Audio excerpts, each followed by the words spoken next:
one. Welcome back, ladies and gentlemen, to the What the Fuck America podcast. I am Jake, along with Matt, and today we have a rather inflammatorily titled episode, but if you stick around, you will find out why the title is such. And we here at What the Fuck America, we love to celebrate Pride Month. And so we unfortunately didn't really do an episode this month. I think we did maybe one. But we would like to highlight one of the ways a country, a very beautiful country, celebrates Pride Month. We're going to throw it over to the folks at Saudi Arabia, who the way they celebrate Pride Month is they hang gays with a rainbow-colored rope. That's right. And if you're mad that I said that, I would like to point out April 29th, not 1990, but April 29th, 2019, the article highlights that 5 men were brutally beheaded in Saudi Arabia for having secret gay lovers tortured into their terror confessions. One of 37 militants ruthlessly executed during a single bloody day last week is said to have admitted to having sex with 4 other men. So, If you're mad at me for saying it, you should really be mad at Saudi Arabia for not liking the gays so much. That's right. That's right. That's right. All right. So where's your pride there? Yeah, there's. I don't see any fucking fist flags going to Saudi Arabia. Exactly.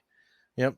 Why don't you put all the gays on a plane and go do your Pride Month over in countries that hate the gays? Not to get you killed, but to actually try and make the world a better place by accepting gays. Yeah. Instead of poisoning the well.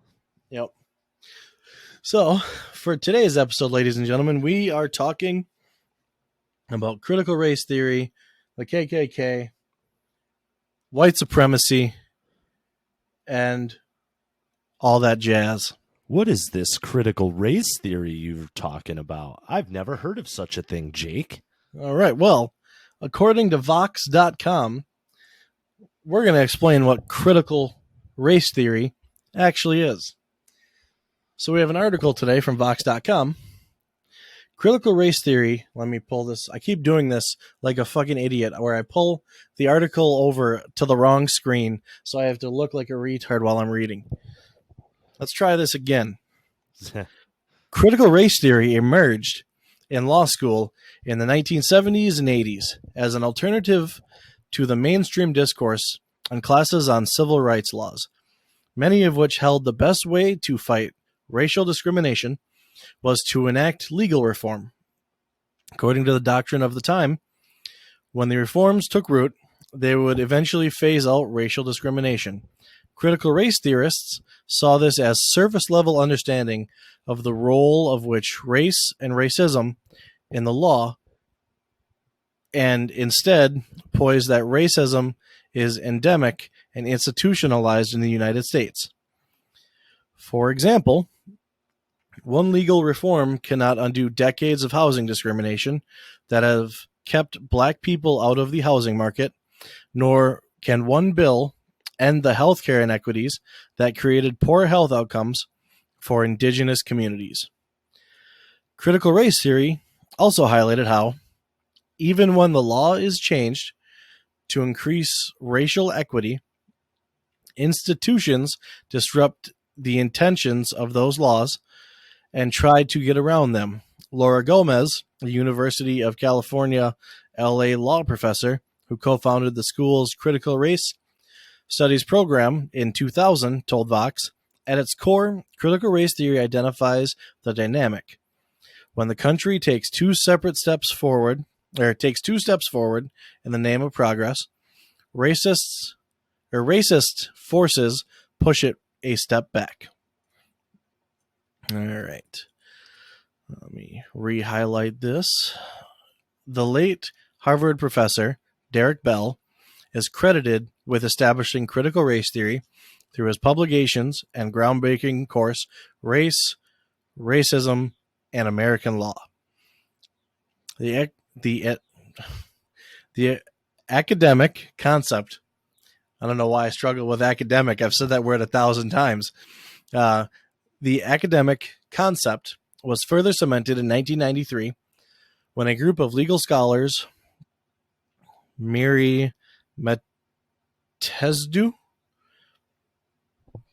terrible with laws, ladies and gentlemen, so my apologies, Charles R. Lawrence III, Richard Delgado, and Crenshaw, published a seminal book on the theory, Words That Wound, Critical Race Theory, Assaultive Speech, and the First Amendment.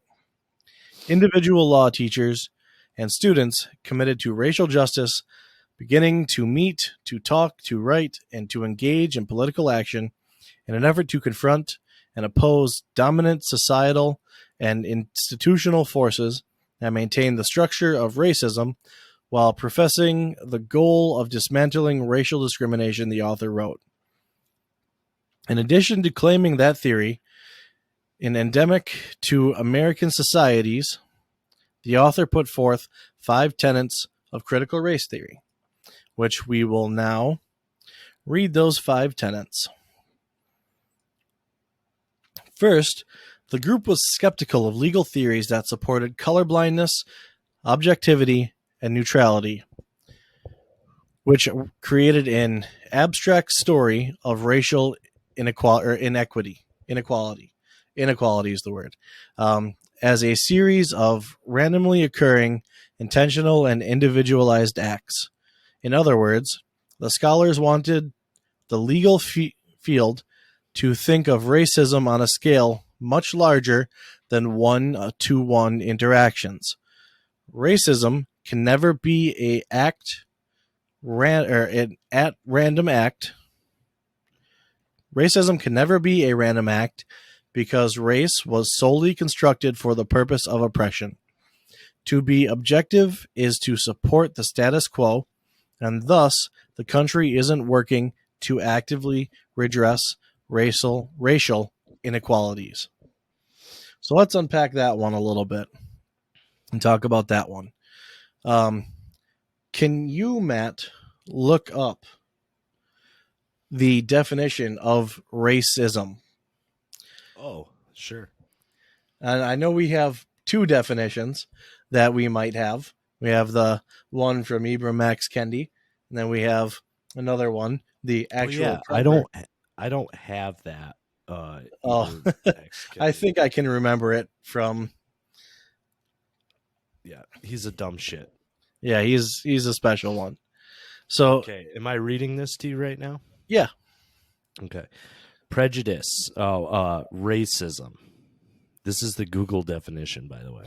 Ooh, this might not be a good definition. Oh, it's actually the Oxford Dictionary.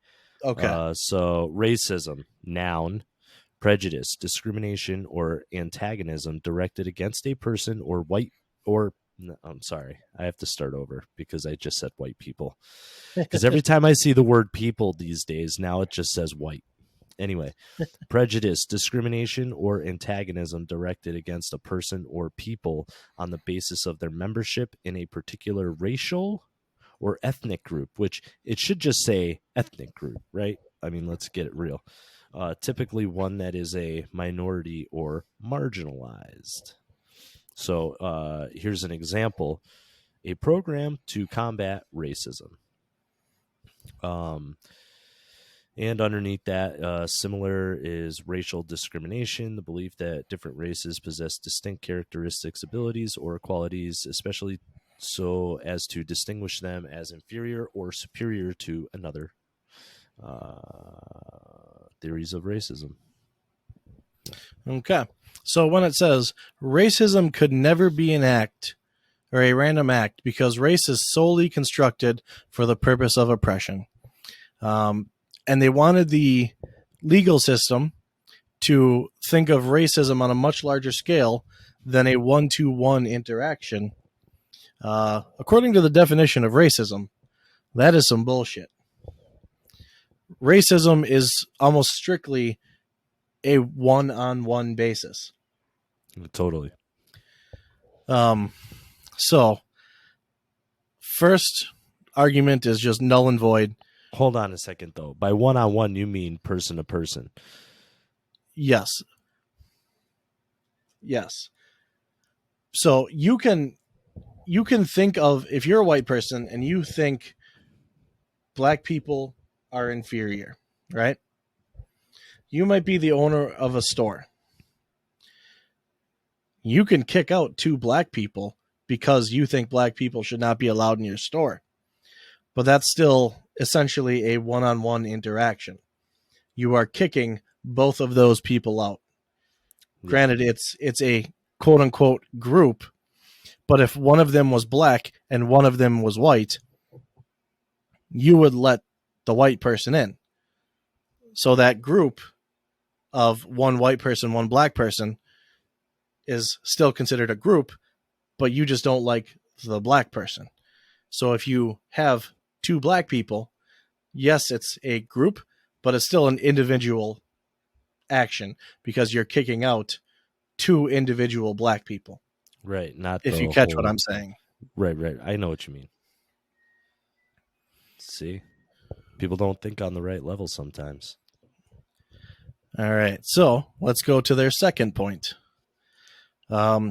Secondly, the scholars state that every analysis of law should be grounded in historical context, arguing that racism has contributed to all contemporary manifestations of group advantage and disadvantages along racial lines, including differences in income, imprisonment, health, housing, education, political representation, and military service. For example, the black-white wealth gap, which exists because black people have historically been excluded from wealth-building measures like home ownership, hasn't changed since researchers started collecting data more than 50 years ago. A typical white family is almost 10 times wealthier than the average black one. Okay. So I think I'm actually going to pull one of these very beautiful articles that we were going to add in later to kind of refute that point. Let's go ahead and talk about the unbelievable rise of single motherhood in America in the last 50 years. So this article goes back to the 1950s. So we'll read. You've likely heard these trends before, but the sweep of how dramatically these occurrences, or they've occurred over the last half century, is breathtaking. Considering this chart from Princeton, Sarah McLanahan, and Harvard's Christopher Jinkas, it shows that more than 70% of all black children today are born to an unmarried mother, a threefold increase in the rate since the 1960s. So then it gives you a little graph that shows blacks, Hispanics, all groups, and whites. In the 1950s, you can't really tell based on the graph, but the whites are below 10%, somewhere closer to 0. So we'll say maybe 3-4%. Yeah. Blacks are up at around 18% back in the 1950s. Yeah. So that could be, when Jim Crow was happening. And I think Jim Crow ended in 1969, 1964, 1965, Civil Rights Act. I think it was 1969. It was over. Okay. So let's compare and contrast that with 2010. So whites went from about, let's say, 3% all the way up to 36%.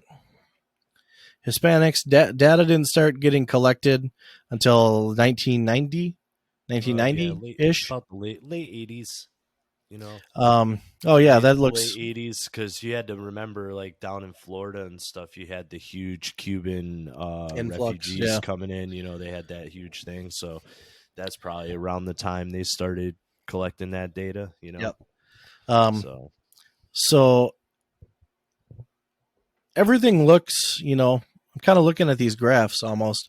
So the Hispanics started in the late 1980s at about 35%, we'll say. yeah. And that's all the way up to 54%. Yep. And so you can kind of vouch for me on this one. Everyone else's graph stays relatively similar distance wise. If you look at the whites, all groups, Hispanics, that graph is relatively equidistantly mapped out, I guess. Right. Yeah, it goes up gradually together until about 1965 when the Jim Crow laws ended, Yep. and then it was boom And for but then, but everybody started going up, but every 5 years it was going up pretty yep. much. I mean, it steadied out for a little bit in the 70s, but then it started going up and up and up, and it's even bigger now between all of it. Yeah. So, So it's just, let's compare and contrast the blacks. It's from, let's say, 18% all the way up to 72 now in 2010. yeah. Um, so McLennan and Jinkus have a helpful new paper asserting the state of uh, children born to single mothers in America 50 years after the controversial Moynihan report on the Negro family, which I'd never heard about. So I looked Well, up the Moynihan report. yeah. I was going to say one more thing too about this study. These graphs, like, if you look at the years, you remember a lot of black men went to Vietnam. You know what I mean? So Yep. that's a big, that right there, like in the 70s, like right at the beginning of the 70s, where that their number for, you know, blacks, it goes way the fuck up real fast, Yep. because after the war, you had a lot of guys that either didn't come back, but it goes up not as dramatically for all other groups. Yeah. So maybe it is all based on race, everything we do. It could very well be. Um, but so I looked into this Moynihan report. It's a freaking massive report, which we're going to read the whole thing. No, I'm just kidding. Um,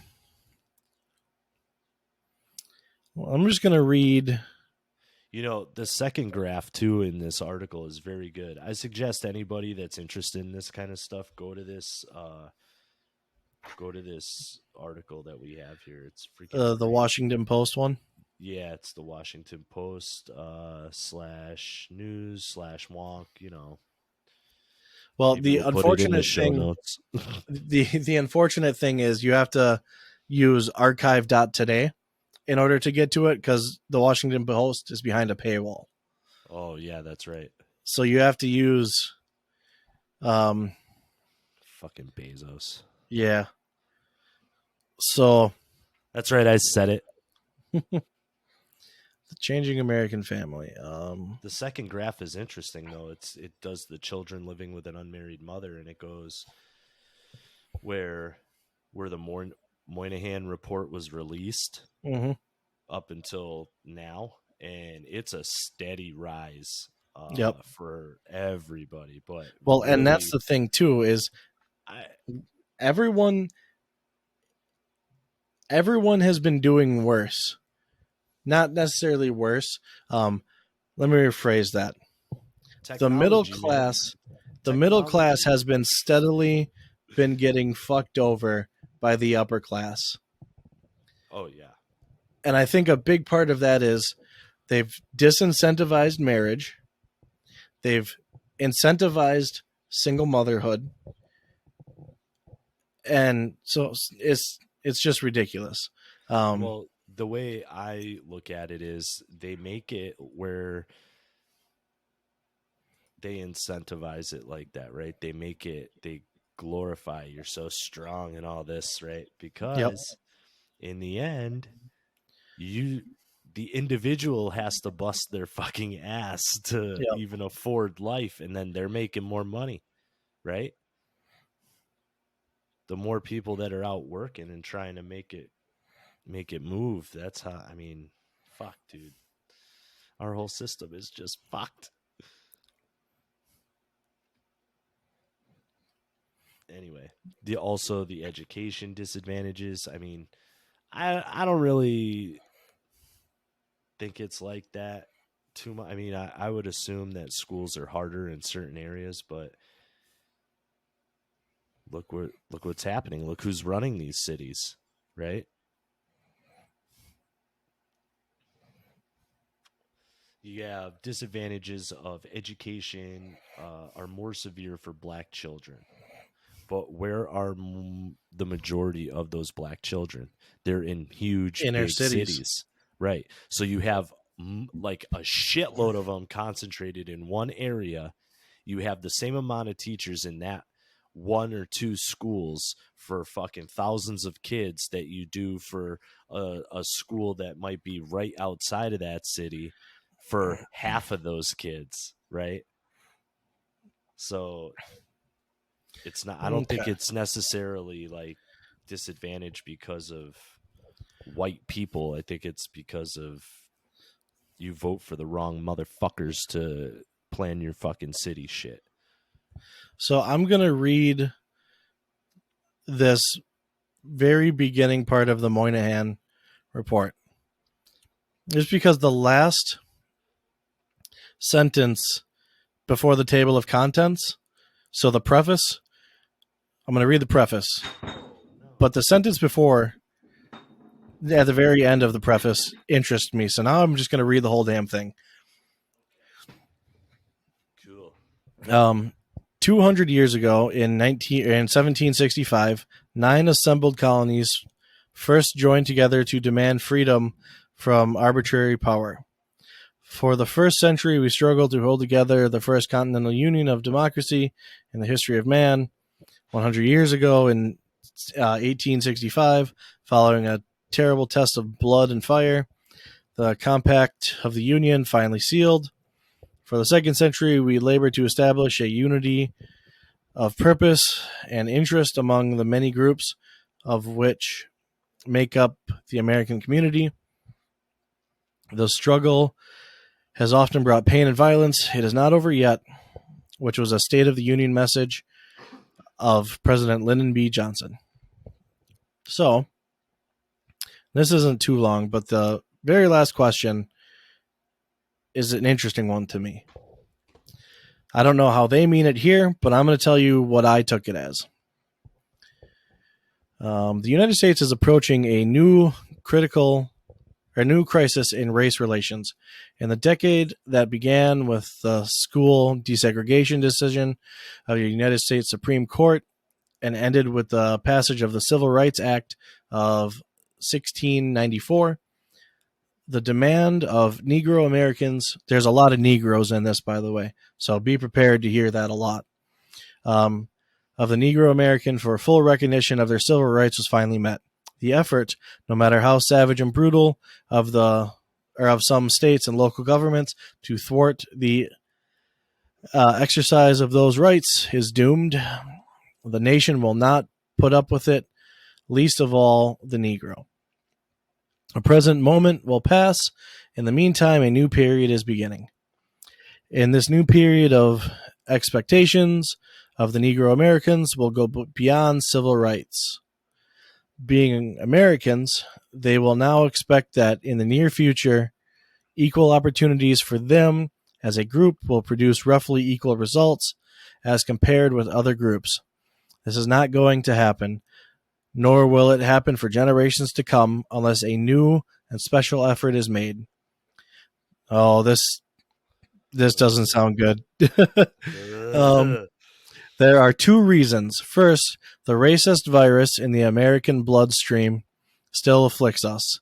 Negroes will encounter serious personal prejudice for at least another generation. Second, 3 centuries of something unimaginable, or of sometimes unimaginable mistreatment has taken their toll on Negro people. The harsh fact is that a group at the present time, in terms of ability to win out in the competition of American lives, they are not equal to most of these groups with which they will be competing with. Well, that's a fairly racist statement to say, Mr. Moynihan. Um, the harsh fact is that as a group, at present time, I already read that part. Individually, Negro Americans reach the highest peaks of achievement, but collectively, in the spectrum of American ethics and religion, or ethnic and religious and regional groups, where some get plenty and some get none, where some send 80% of their children to college and others pull them out of school at 8th grade, Negroes are among the weakest. The most difficult fact for white Americans to understand is that in terms the circumstances of the Negro American community in recent years has probably been getting worse, not better.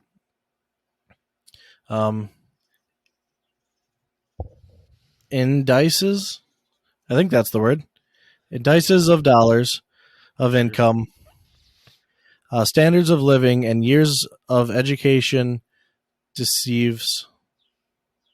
Why can't I read today? Well, the sentence doesn't make sense. Yeah. The gap between the Negro and most other groups in American society is widening. The fundamental problem in which this is mostly clearly the case is that that of family structure. The evidence, not final, but powerfully persuasive, is that the Negro family in urban ghettos is crumbling. A middle class group has managed to save itself, but for the vast majority of unskilled, poorly educated city working class, the fabric of conventional societal relationships has all but disintegrated.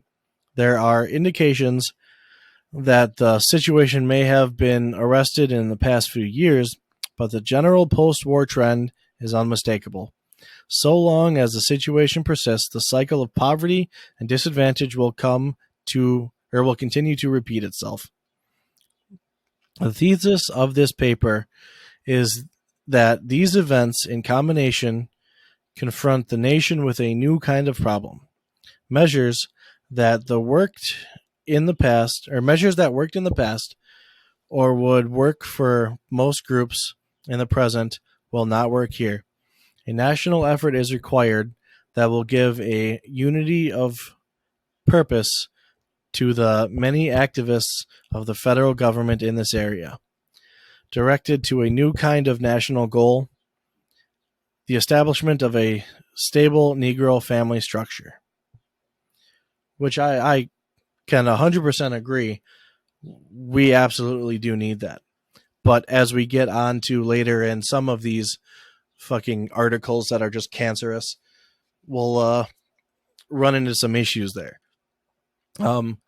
So this would be a new departure for federal policy and a difficult one, but it almost certainly offers the only possibility of resolving it in our time, what is, after all, the nation's oldest and most intransigent, and now its most dangerous social problem. What Gunnar Martel said in An American Dilemma remains true today. And this is the last sentence that made me interested in what the above stuff said. And it says, America is free to choose whether the Negro shall remain her liability or become her opportunity. And then it goes, table of contents, the Negro American Revolution, Chapter 2, the Negro American Family, Chapter 3, the root of the problem, which I might actually have to save this and read this. The tangent of pathology is Chapter 4, and the case for national action is chapter 5. So this actually seems kind of interesting. I don't know why it was deemed, what is it, controversial? I think it was deemed. Because the word Negro is like every other fucking word, and we're Yeah, living in a time where, like, you can't say words anymore. that's Also, true. these kinds of things. I mean, when was this written? In the fucking 60s, 1965. Yeah. So I mean, come on, motherfucker! Like, this was something that was written by people that were in the thick of it, right? Yep. And they were using this kind of language, man. And I don't think a lot of people are out in public freaking ranting and raving like this fucker. You know what I'm No. saying? Like, you're not Yeah, fucking, and you don't have articles like this coming out right now. And you have the reverse. you know, All right, so let's go to number 3 here. Third, the theorists who wrote that critical race theory acknowledges values and the center of knowledge of people of color who experience racism daily. where are we at?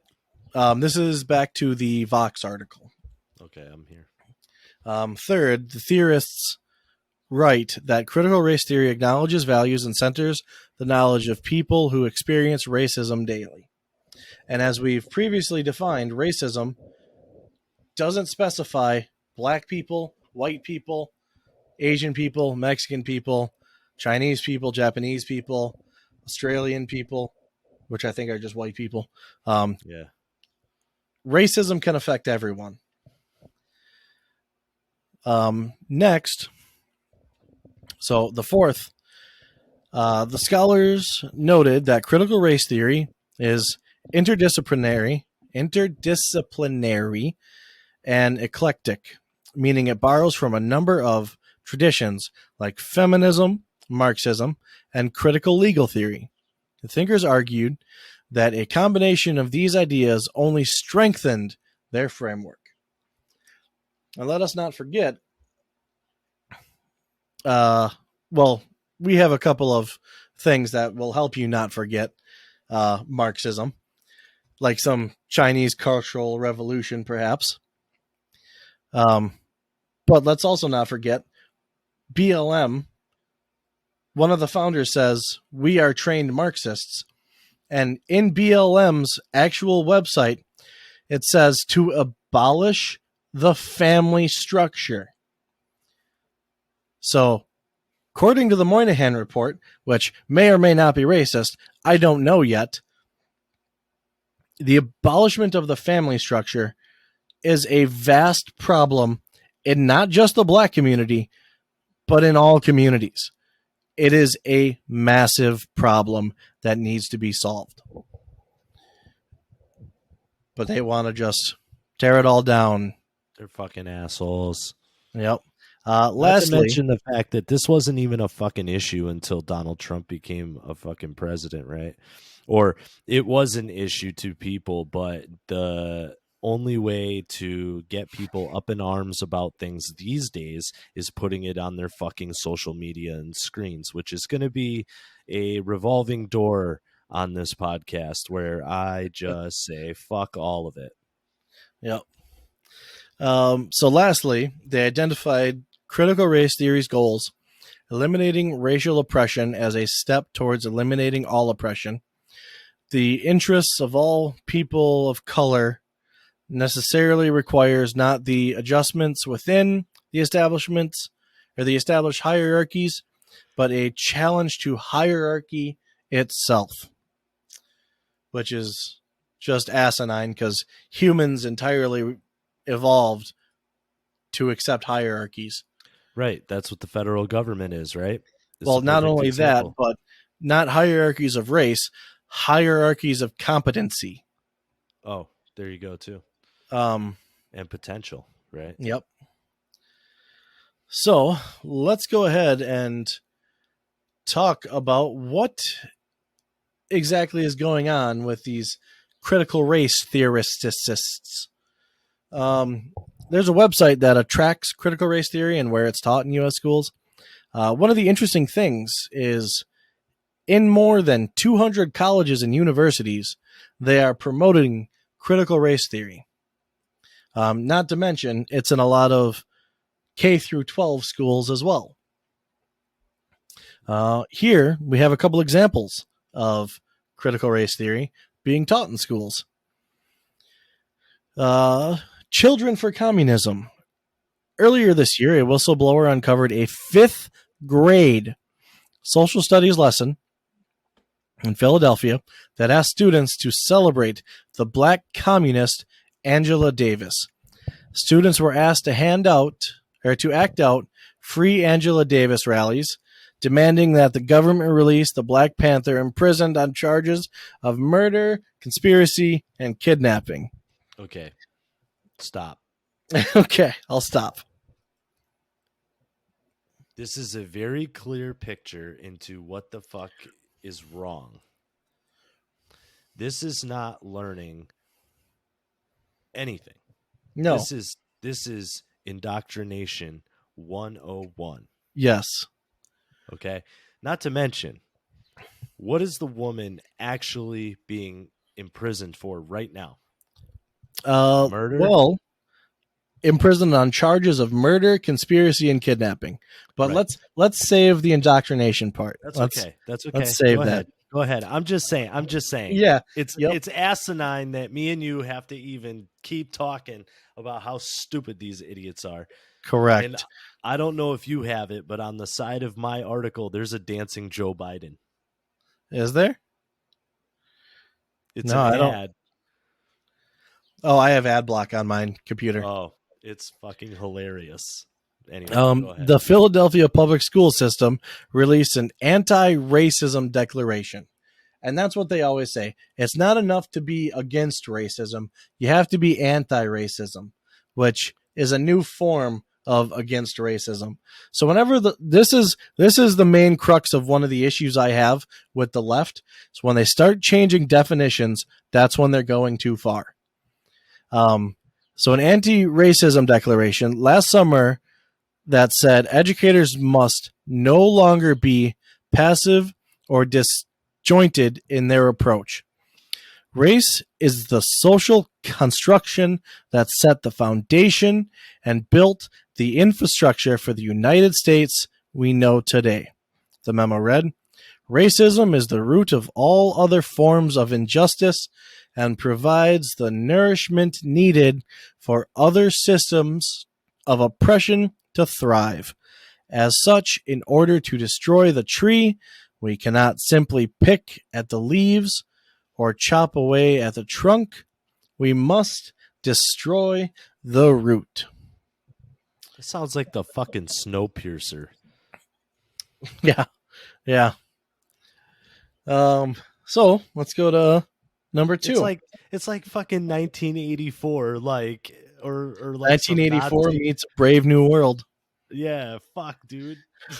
Yep. You want to take number 2? Sure. BLMs, Buffalo Soldiers, and the Buffalo Soldiers were soldiers. They Correct. were black guys. They were black guys, soldiers.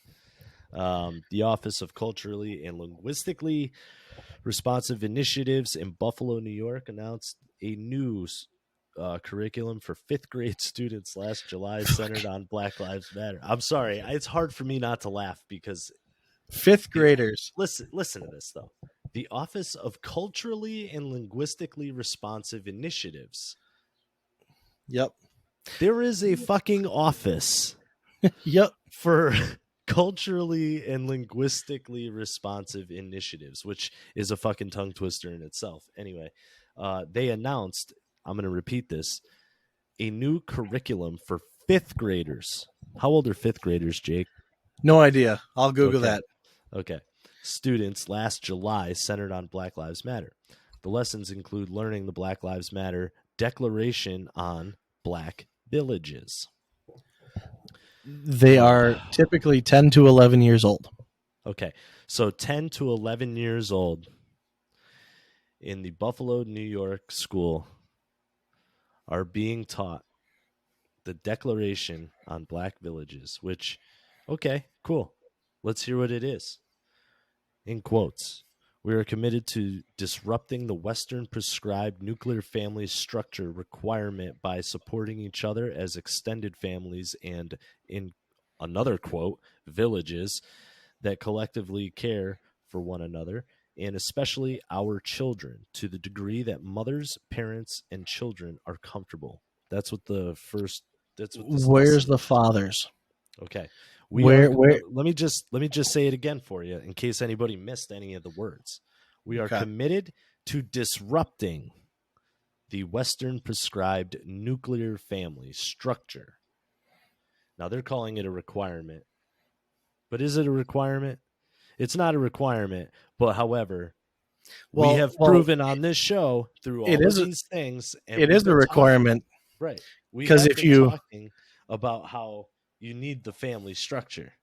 yes, but it is a requirement.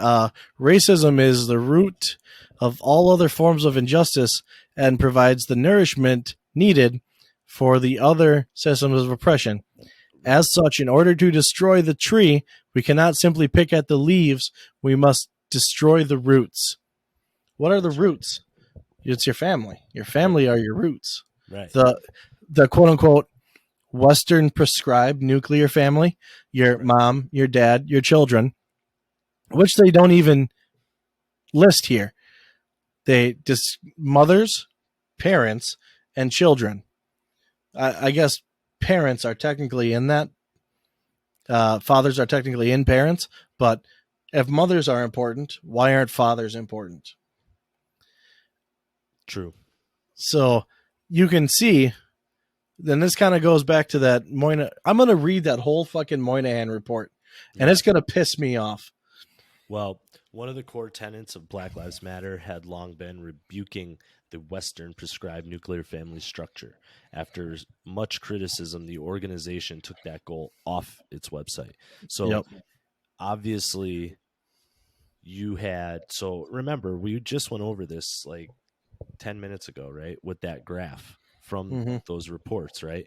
You had in the 70s, right at the beginning of the 70s, you had mothers, single mothers raising their families, right? Which was mostly black men, right? That Yep. were missing from the house. So these are people, mind you, in that Black Lives Matter is running. These are people that grew up in that. Yep. So the thing that doesn't make sense to me is why would you want to further destroy that? Well, it's the indoctrination. It's and this goes back to. Do you remember how Hillary Clinton said it takes a village? Right. Yeah. That's what this is. It's to me, it's these democratic policies that constantly give deference and admonishment. Maybe admonishment isn't the right word, but praise to this culture of single motherhoods. And I was raised by a single mother, and I love my mom to death. And she did a fantastic job, but she had help. I had grandparents, I had friends' parents. I had in a sense, a village. But when you live in the ghetto and gunshots are ringing out nightly and parents are scared for their children, as we'll get into later on, you don't have much of a village. So let's go to exactly where the indoctrination comes from, because you keep voting for it over and over. And you keep sending your kids into schools, which we'll do a whole thing on schools one day because they suck ass. Yeah. Number 3 is homework for parents at the Shipley School in Pennsylvania, a private. I'm not even going to try and. It's like Bryn Mawr, Mawr. Mar. I don't know. Mar. Yeah, let's say Mar. Anyways, racist. Yeah, at a school in Pennsylvania, a private primary school that can run upwards of $40,000 a year in tuition, parents are asked to decenter whiteness at the home and in their family. So basically, they want the white parents to dress in blackface and fucking Exactly. and Exactly. dance Um, around and pay uh, attention to how your language may perpetuate universal standards of beauty, speech, behavior, dress conflict resolution, etc. A memo from a middle school teacher read, "It's quite common for a person to compliment two of my three children on their beautiful blue eyes.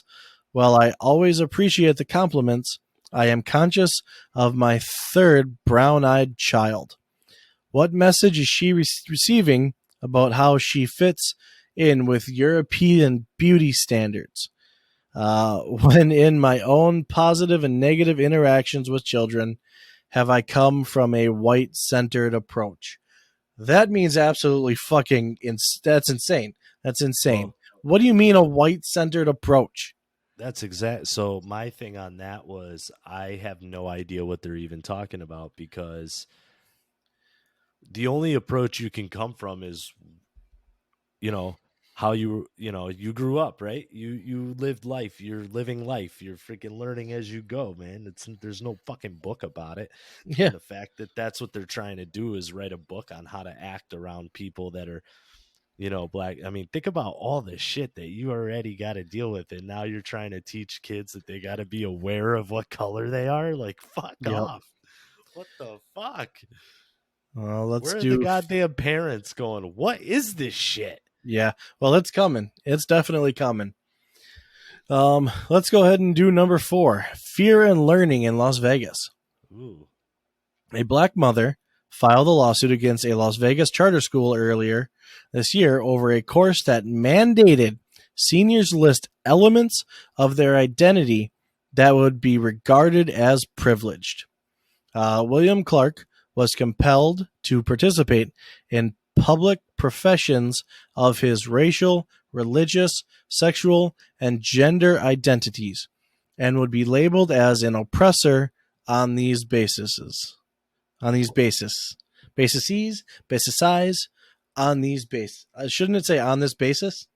So what I'm gathering from that is it's a private school Well, no, that I'm still confused on the sentence. me too. I don't get Would it. be labeled as an oppressor on these bases. Who's William Clark? The The school? kid, I assume. Yeah, but it's the assignment. It looks like the assignment is list elements of their identity that would be regarded as privileged. What the fuck Yep. does that even mean? Well, if you're straight, that's a privilege. If you're white, that's a privilege. If you're thin, that's a privilege. Um, but Athletic? lessons in the course included statements such as reverse racism isn't real and that the traditional idea of family reinforces racist slash homophobic prejudices. Oh boy. Yep. I'm already confused with these people. You want to go ahead Like and who? take number 5? Sure, Amazing Grace. At the Grace Church High School in New York City, students are asked to stop referring to their parents as mom and dad. While we recognize hateful language that promotes racism, misogyny, homophobia, and other forms of discrimination are already addressed in our school handbooks, we also recognize that we can do more than ban hateful language. We can use language to create welcoming and inclusive spaces. A memo from the school read. So now, see, if I ever called my dad Bill to his face, he'd be like, "What the fuck?" Yep. Like, right? And I don't call my grandma by her first name or any of that shit. I think it's like it's a little much, you know. I think it's like a little Well, much to be even concentrating on these fucking things. Why do people yeah. fucking care? You know what I mean? Why is it even We something have that real merits? And problems. yeah, what even merits a real fucking like? This is a real article. Yes. This Well, exists. Nancy Pelosi and the Democrats banned gendered language from being used in Congress. It's insane. Like, you can't.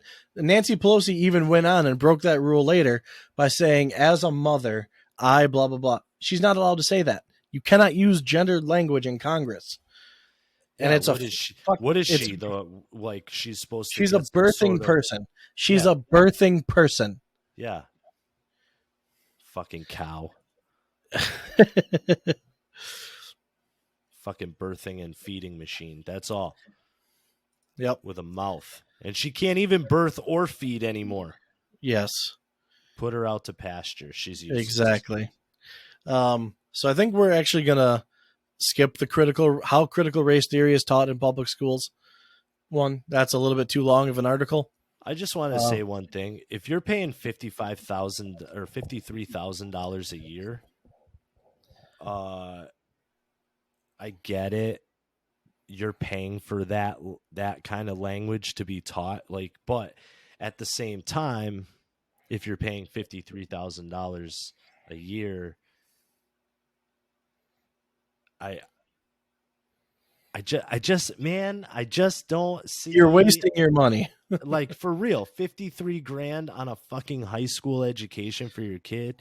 Like, I get it. You want your kid to have the best of things, but remember, a college education to most corporations is just so they can see that your kid will sit around and put up with bullshit and useless crap so they Yep. can trap them into a fucking slave job. It has Yep. nothing to do with race. It's people. It's a human thing. We need fucking bodies. Yep. So here we have elementary school kids taught that objectivity and perfectionism are racist traits of white supremacy. Yeah. Um, Here we have. Oh, can I pull up that image? Oh, I would love to pull up that image. Well, I just want to say something, though. The fact that people can make money by causing, like, to me, it looks like everybody on the outside of us, right? Everything we're reading, this is all stuff that perpetuates the air quote racism in our country, right?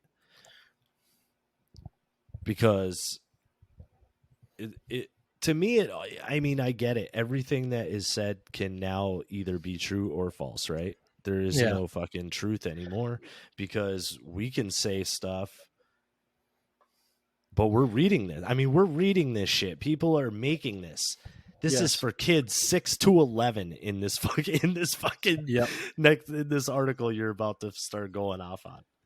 So here we have, where does racism and WSC show up?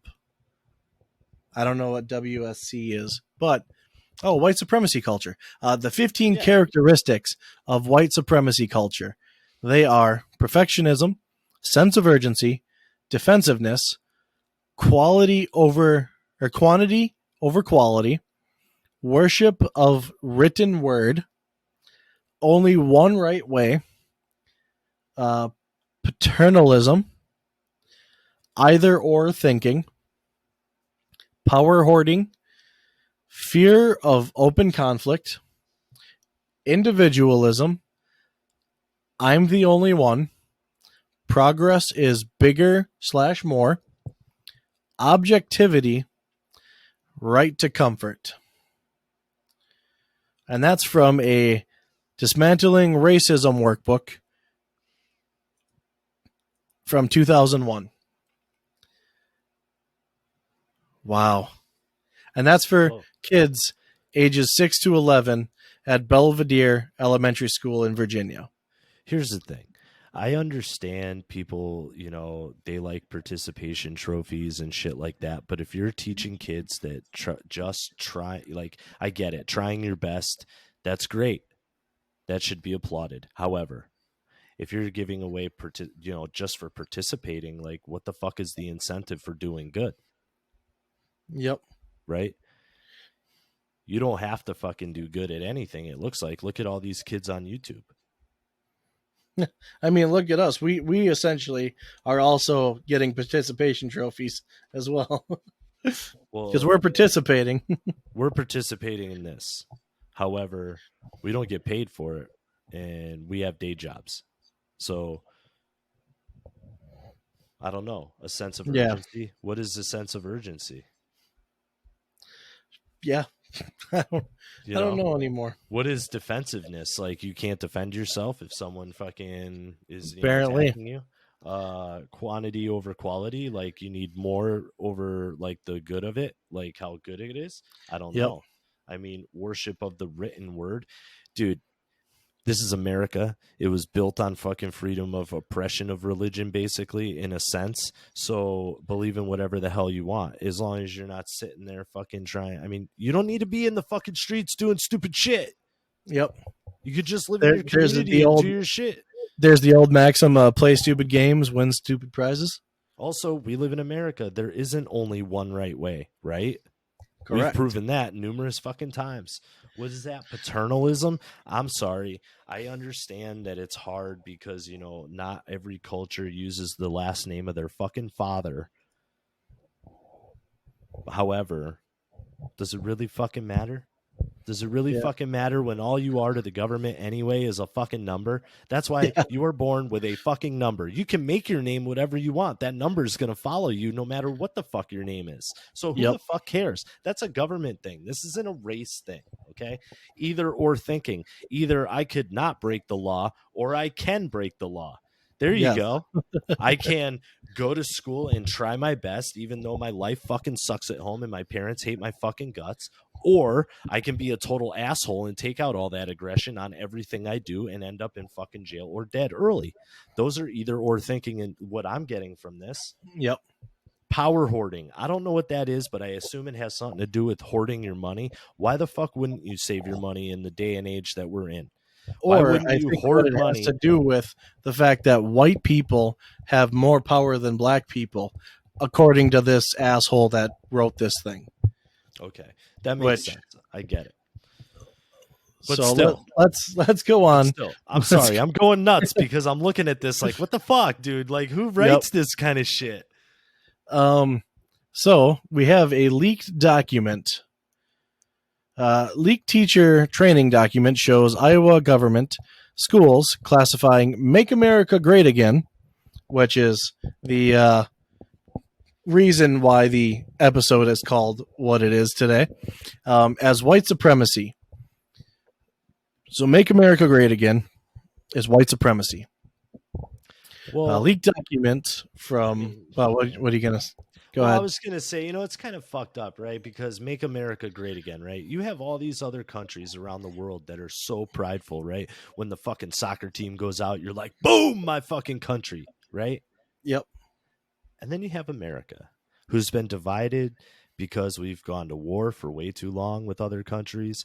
We're starting to learn a lot more about each other and shit like that. All of a sudden, it's not all of a sudden. It's a slow burn, man. All of this Yep. shit is a slow burn, and everything not necessarily repeats itself, but it may kind of look the same in a mirror, but not, or in an old picture, right? The way I like So to it's phrase like, it is history doesn't repeat itself, but it often rhymes.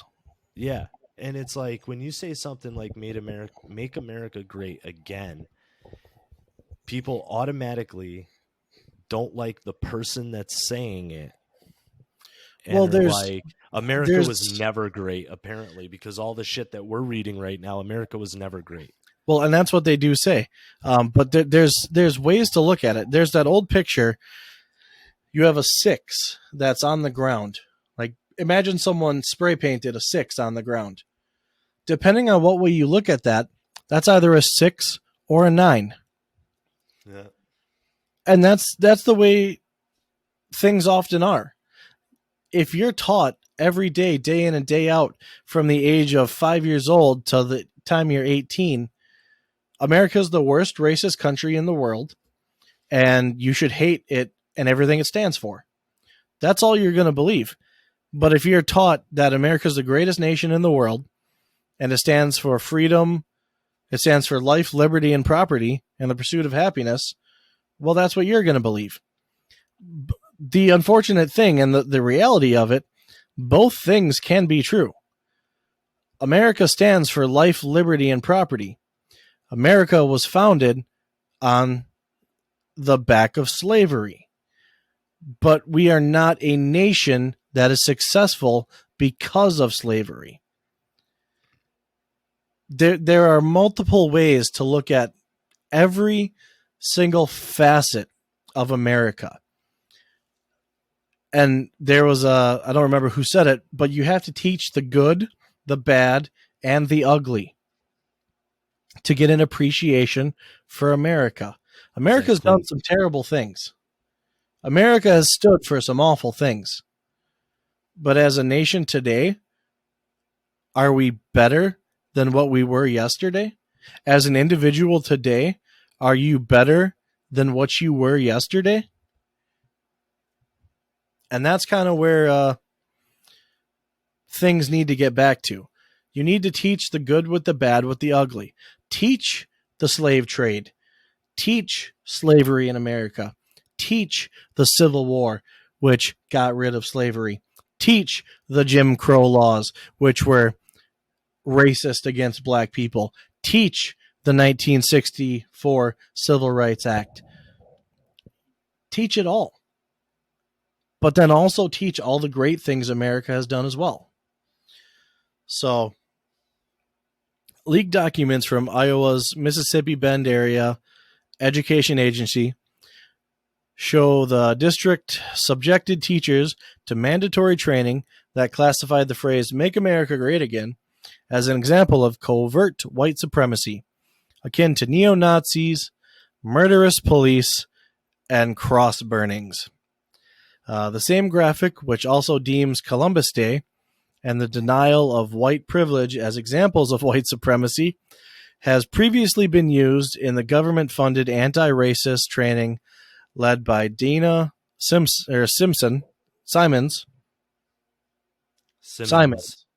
There's the word, or there's the name, and organized by the Valburn Consulting Group on behalf of the Naperville 203 Community Unit. All right. Do you want to take over? Sure. The presentation from Iowa's Mississippi Bend Area Education Agency, which was posted on Twitter by Benny Johnson, also listed a variety of resources, including definition of critical race theory that boasted that the ideological framework, in quotes, questions the very foundation of the principles of constitutional law, end quote. Confirming the critics of those who have noted that critical race theory is intentionally designed to subvert the underpinnings of American society by targeting children through the education system. So that's pretty interesting when you think about this is at an elementary school level too. It seems like, there are the fact that this is all happening where they're coming up with curriculum to actually teach. This is something that's going to be taught as a class. So your children are going to be coming home with, what it means to be white in America, what it means to be black in America, what it means, you know what I mean? That's what I'm gathering. That's what I'm getting from these graphs and all these things. And this is an education system and this is very corrupt because the schools have been, all of 2020, school was closed.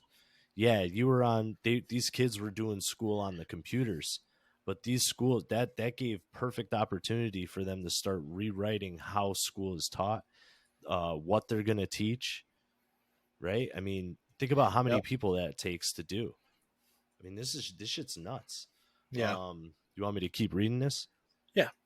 All right. The same resource also defined a number of other notable terms, including whiteness, remarking that whiteness itself refers to the specific dimensions of racism, which we talked about already, that serve to elevate white people over people of color, which I think is totally crazy. If you look at LeBron James, black people are the greatest thing since fucking bread was sliced for the first time in a bag.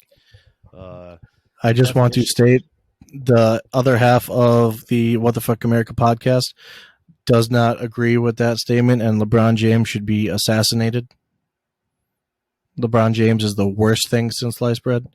Yeah, did you see he's the Michael Jordan character in the new Space Jam movie? Yeah, I hate LeBron James. Or was it Shaquille O'Neal? I think it It was was Michael yeah, Jordan. it was MJ, and then LeBron is the new Yeah, guy. yeah. Anyway, And just in case LeBron James ever does hear this, I don't actually want you assassinated. I want the pleasure of fist fighting you. yeah. You may have a longer reach on me, Oh, he's but jacked, dude. He might Dear Lord, mash I your got that fucking head grounded in. pound. Oh, If I get in close, whew, LeBron, you're fucking. I'm not saying this because you're black. I'm saying this because your arms are long as fuck. Your gorilla fucking arms will not have shit on my up close. And I'll say this to you in person, you bitch. I fucking hate LeBron James. Lady called him a pussy ass bitch, and That that was the dude was greatest like, thing ever. "That was so funny. He looked I so love hurt." that video. Oh. So, in case you're wondering, there was one time LeBron was leaving a game and ended, and this one lady out of the blue just yells at LeBron James, you're a pussy ass bitch, and he looks all stunned, and then some dude just yells, watch your language. Watch But your language, lady. I wholeheartedly agree. LeBron James is a pussy ass bitch. Yeah, I'm not doubting that he could probably kick my ass, but I don't know, man. that's okay. You And gotta now, stand up for yourself, man. if for some reason I do ever get into a fight with LeBron James, immediate hate crime because of all the things I've said on here. Also, NSA, we are looking for jobs. We are looking for jobs to burn the government down from the inside. Yes. Well, Oh. not really, but we'll just help you run it better. That's all. Correct. Yeah. All right. So let's go on to this.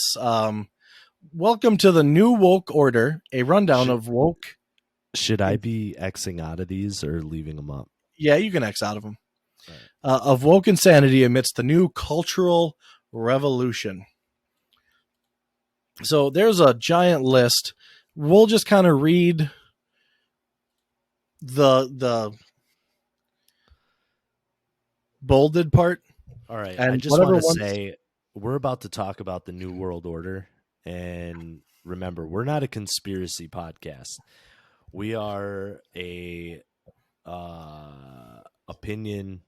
political opinion podcast. So we are news commentators. about saying that, the New World Order is real and fuck all of them.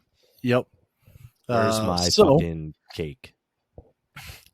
Immigrant-owned Louisiana restaurant gets demand letters from BLM to improve diversity.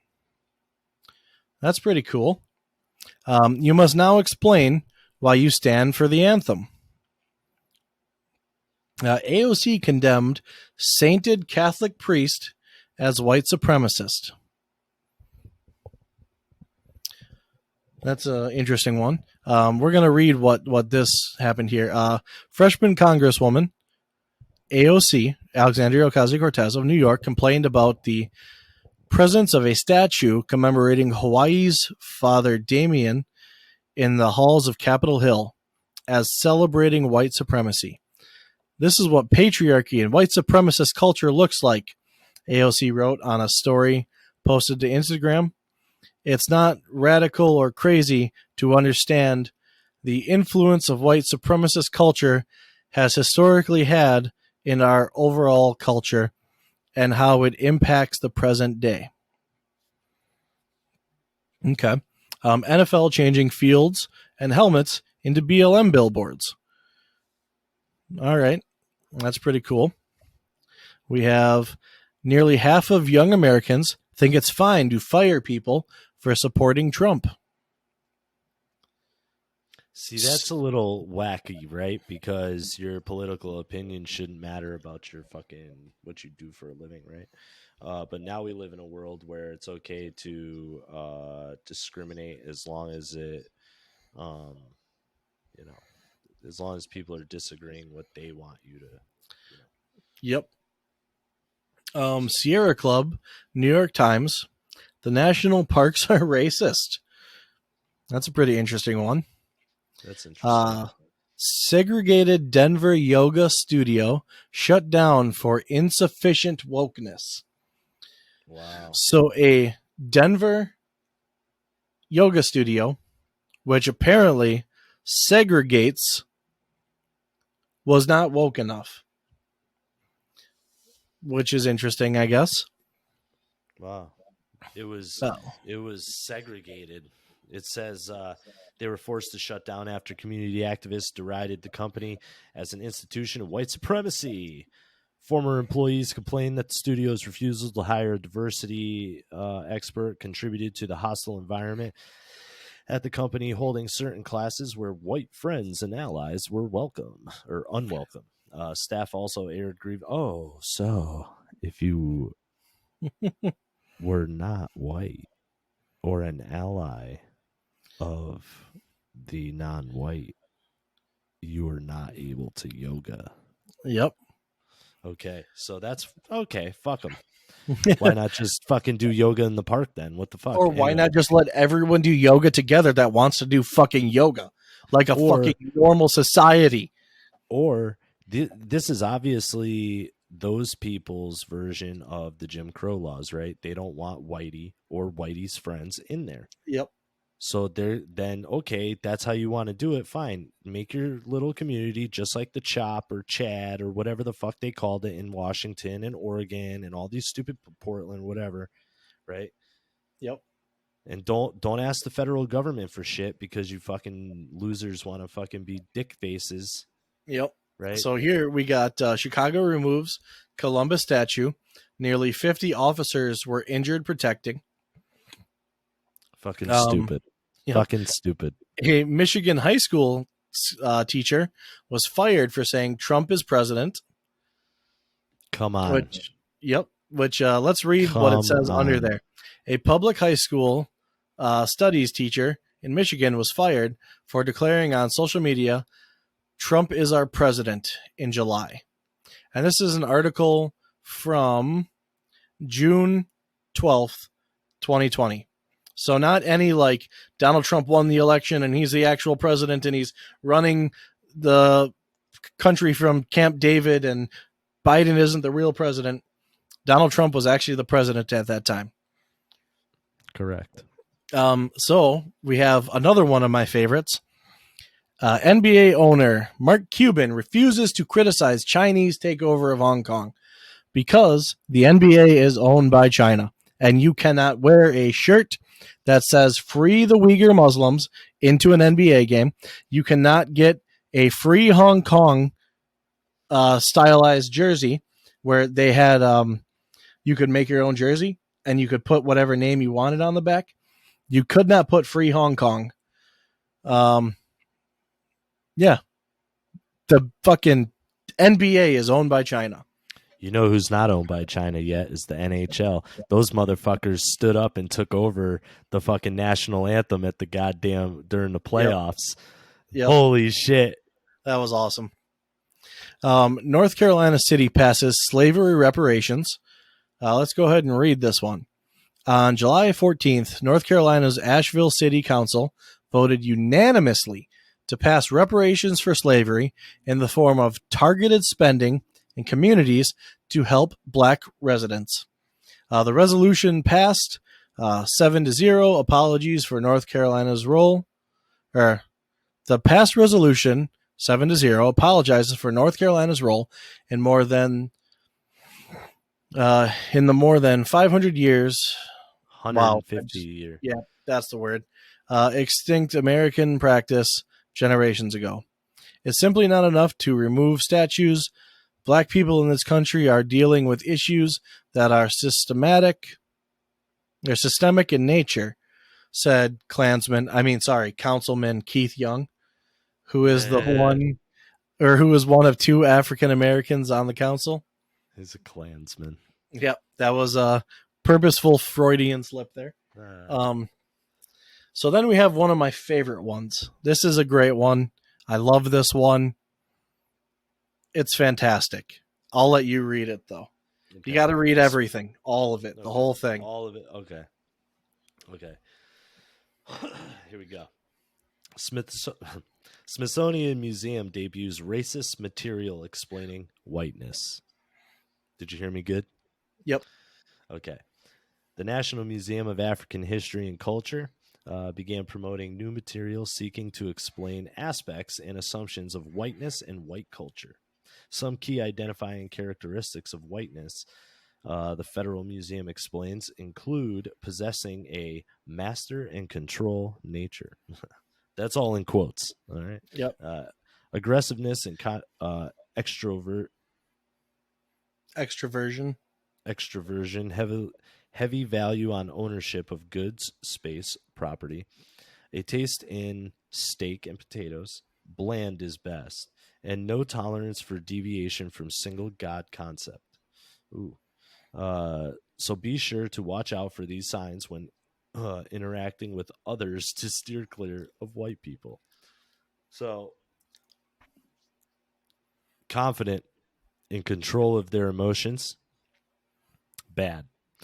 Uh, Aggressiveness and extroversion. I think aggressiveness, sure, I would stay away from some like hardcore Oh, you aggressive got to you got to people. read the talking about race, aspects and assumptions of whiteness and white culture in the United States. Oh, you want me to read the Yeah, chart? that whole thing. That's the Oh, this greatest thing thing is ever. fucking insane. Okay. Does it get bigger? Here we go. White dominant culture or whiteness refers to the ways white people and their traditions, attitudes, and ways of life have been normalized over time and are now considered standard practices in the United States. And since white people still hold most of the institutional power in America, we have all, is that interrealized some aspects of white culture. Internalized Internalized. some. Yep. It's a smaller picture. I can't Yeah, read it's that hard for to some read. reason, including people of color. Rugged individualism. The individual is the primary unit. Self-reliance, independence, and autonomy highly valued, uh, plus rewarded. Individuals assume to be in control of their environment. In quotes, you get what you deserve. So that's white, Yep. super white. Okay. Family structure. All right. This is also for white. This is white. Yep. The nuclear family, father, mother, 2.3 children, is the ideal social unit. The husband is the breadwinner and head of the household. Wife is homemaker and subordinate to the husband. And the fourth one is children should have own rooms, be independent. Wow. Okay. I have a lot to say. Emphasis on scientific method, objective, rational, linear thinking, cause and effect relationships, quantitative emphasis. Shall we go into history? Oh, we go into it all. Okay, history. The history that's white, right, is based on Northern European immigrants' experience in the United States. Heavy focus on the British Empire, which I do agree with. We do a lot of that when you're in school, but I thought it was mostly Greek and Roman. It kind of Yep. goes through it, you know. Anyway, also the primacy of Western, Greek, Roman, and Judeo-Christian tradition. Maybe not so much in public school, but sure. Yeah. Um, Protestant ethic. That's great. Yep. Hard work is the key to success. Work before play. And if you didn't meet your goals, you didn't work hard enough. Yep. Totally white. That's totally a white thing. Religion. This is also another white thing.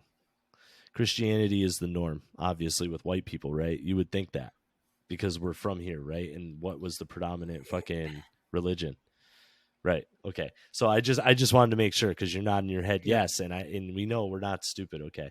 Anything other than Judeo-Christian tradition is foreign, and no tolerance for deviation from single God concept, which is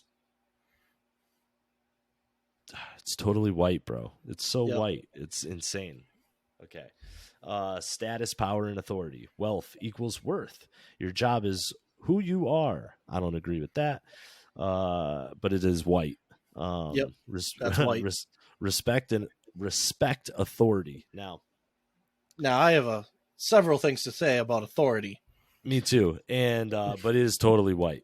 Totally white. Yeah, heavy value on ownership of goods, space, and property. Now, that one is severely white Yep. because I'm pretty much a white guy, you know. Yep. Well, And I don't know about you. So, you know who doesn't value ownership of goods, space, and property? thieves, Communists. yeah, communists. So, being a communist means you're Communists. not white. Yeah, Even though apparently. Karl Marx was white, he is not white because he was the founding believer of you don't get to own shit. That's right. Which is where we're heading right now. And Yep. don't call it the Great Reset. A lot of people are calling this shit the Great Reset. That's not what it is. This is the fucking slow burn long game these fucking assholes have been playing for fucking decades. Yep. All right. So I'm gonna keep going. yeah, Keep going. I wanna Keep take a going. couple of these. Yeah. So future orientation. Fuck You them. have plan for the future. Delayed gratification. Progress is always better. Tomorrow will be better. It's totally white. Yep. Then you got time. Follow rigid time schedules. That's corporate. I don't think that's white. That's corporate. I'm sorry. Yeah, I but had to break it. But as Oh yeah. Only white people own Yep. corporations. exactly. Time forgot. viewed as a commodity. Aesthetics based on European culture. Steak and potatoes, bland is best. Although I will have to agree, I do love me some steak and potatoes. Some bland steak and potatoes. Yep. Well, I prefer them not to be bland. Well, That's they're why I saying eat them with 'cause- ketchup. Yeah. Just like on that Mars. Yep. Women's beauty based on blonde, thin Barbie. I don't know about you, but I like me a thick bitch. Heck yeah. Man's attractiveness based on economic status, power, and intellect, which that's an everyone thing. Yeah. No one wants to marry a broke fucking dude. Yeah.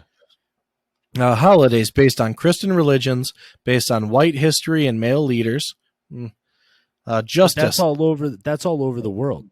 Yes. That's all over the world because Christianity, that's a Christianity thing because Yep. there's a lot of countries. But only that Christians are Christian. white. Only Right. Christians are white. Yeah.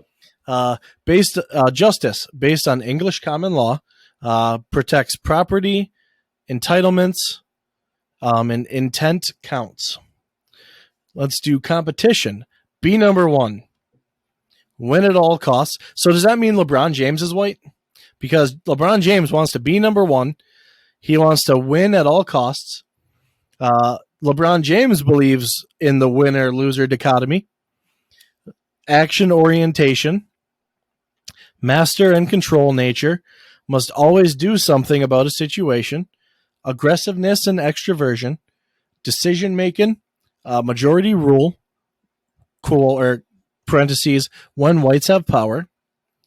And then communication. We have the King's English rules. Written tradition. Avoid conflict. Intimacy. Why do we avoid intimacy? What? That's a weird one. Don't show emotion. Don't discuss personal life. Be polite. That is the Smithsonian, ladies and gentlemen, telling us all the things about whiteness. Yeah. So let's keep going. LA Times op-ed destroying the national anthem. You have Oprah Winfrey joins New York Times 1916 fake history campaign. Progressive themed beer gets canceled for KKK packaging. Which, okay, I guess. Media rips Trump for stating a fact. Let's see. Nick Cannon goes full-blown racist. So yeah, The what is it? Oh man, where was it? Something about white people and their melanin, lack of melanin or something. Oh yeah, yeah. He's so fucking stupid. Yep. He's so Uh, fucking stupid. NBA bans jersey reading "Free Hong Kong," but allows burn Jews and kill cops. And that was the custom NBA jerseys. Yeah. Democrat senator Trump's base is full of white supremacists, even though 15% of black people voted for Donald Trump.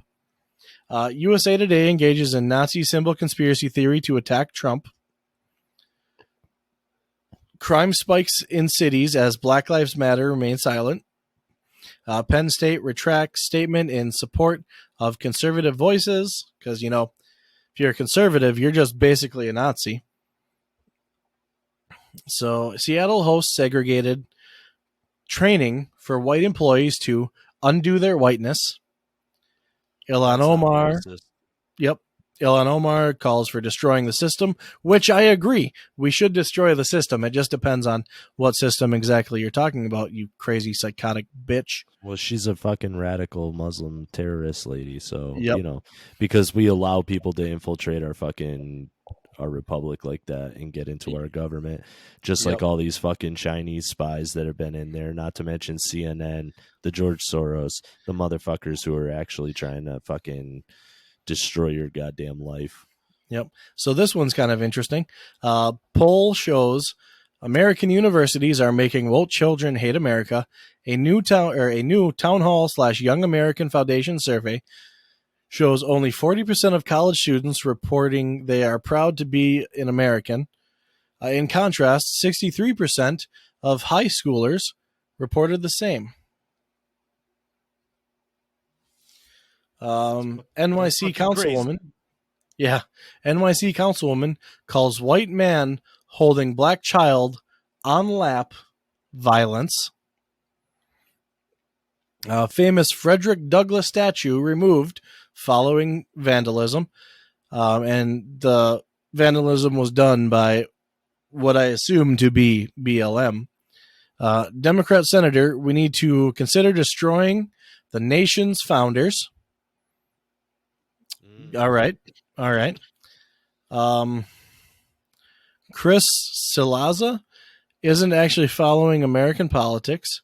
In an attempt to discredit President Trump's patriotic parlance at a pillar of American pride near the peak of Mount Rushmore, CNN political editor at large Chris Cillizza went line by line of the address and titled his piece "The 28 Most Outrageous Lines from Donald Trump's Mount Rushmore Speech."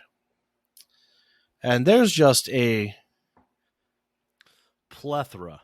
yes, that is a fantastic word. Harvard grad says she'll stab anyone who says all lives matter.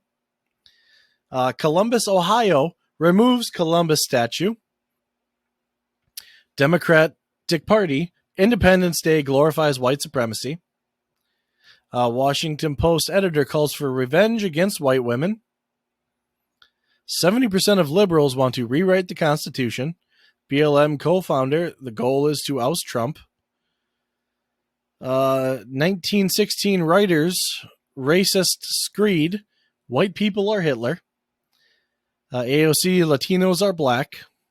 Jesus is racist. And this was predominant Black Lives Matter activist Shaun King is declaring statues of Jesus as a form of white supremacy. All right, I gotta say something. Have you ever seen Starship Troopers? Starship Troopers, service guarantees citizenship. Yes.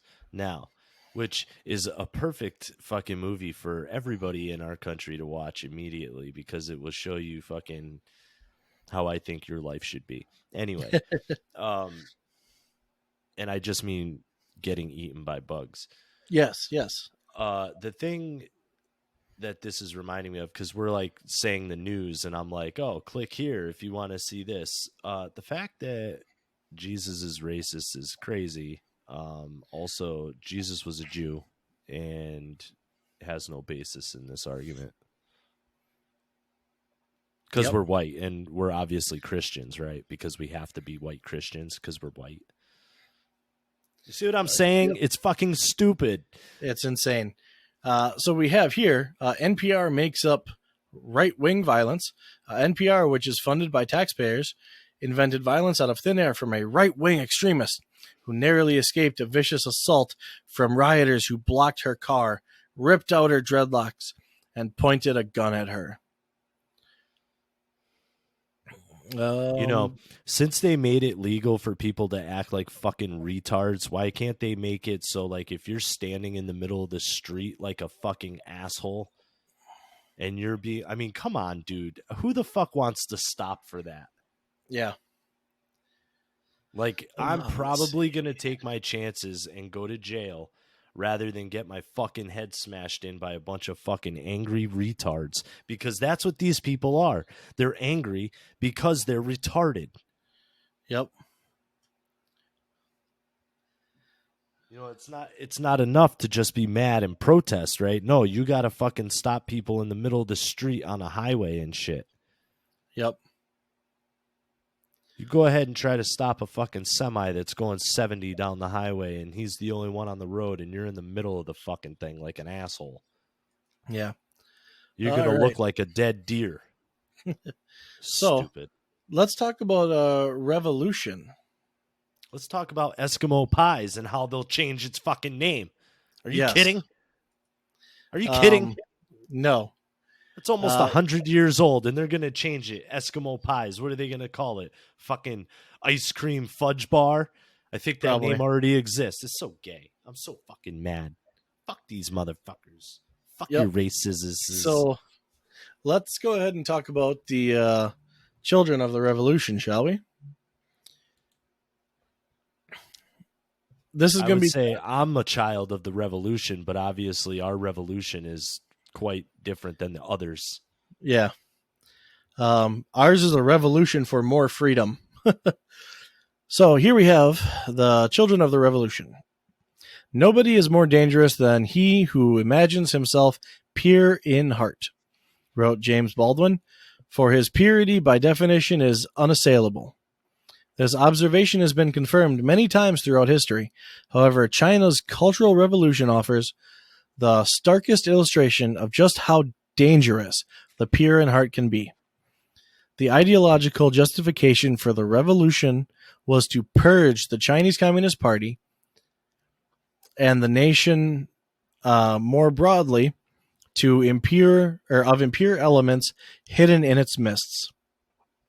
Capitalists, counter-revolutionaries, and representatives of the bourgeoisie, in quotes, because you can throw that accusation at anyone, just like we will get into a little bit later with a certain other accusation.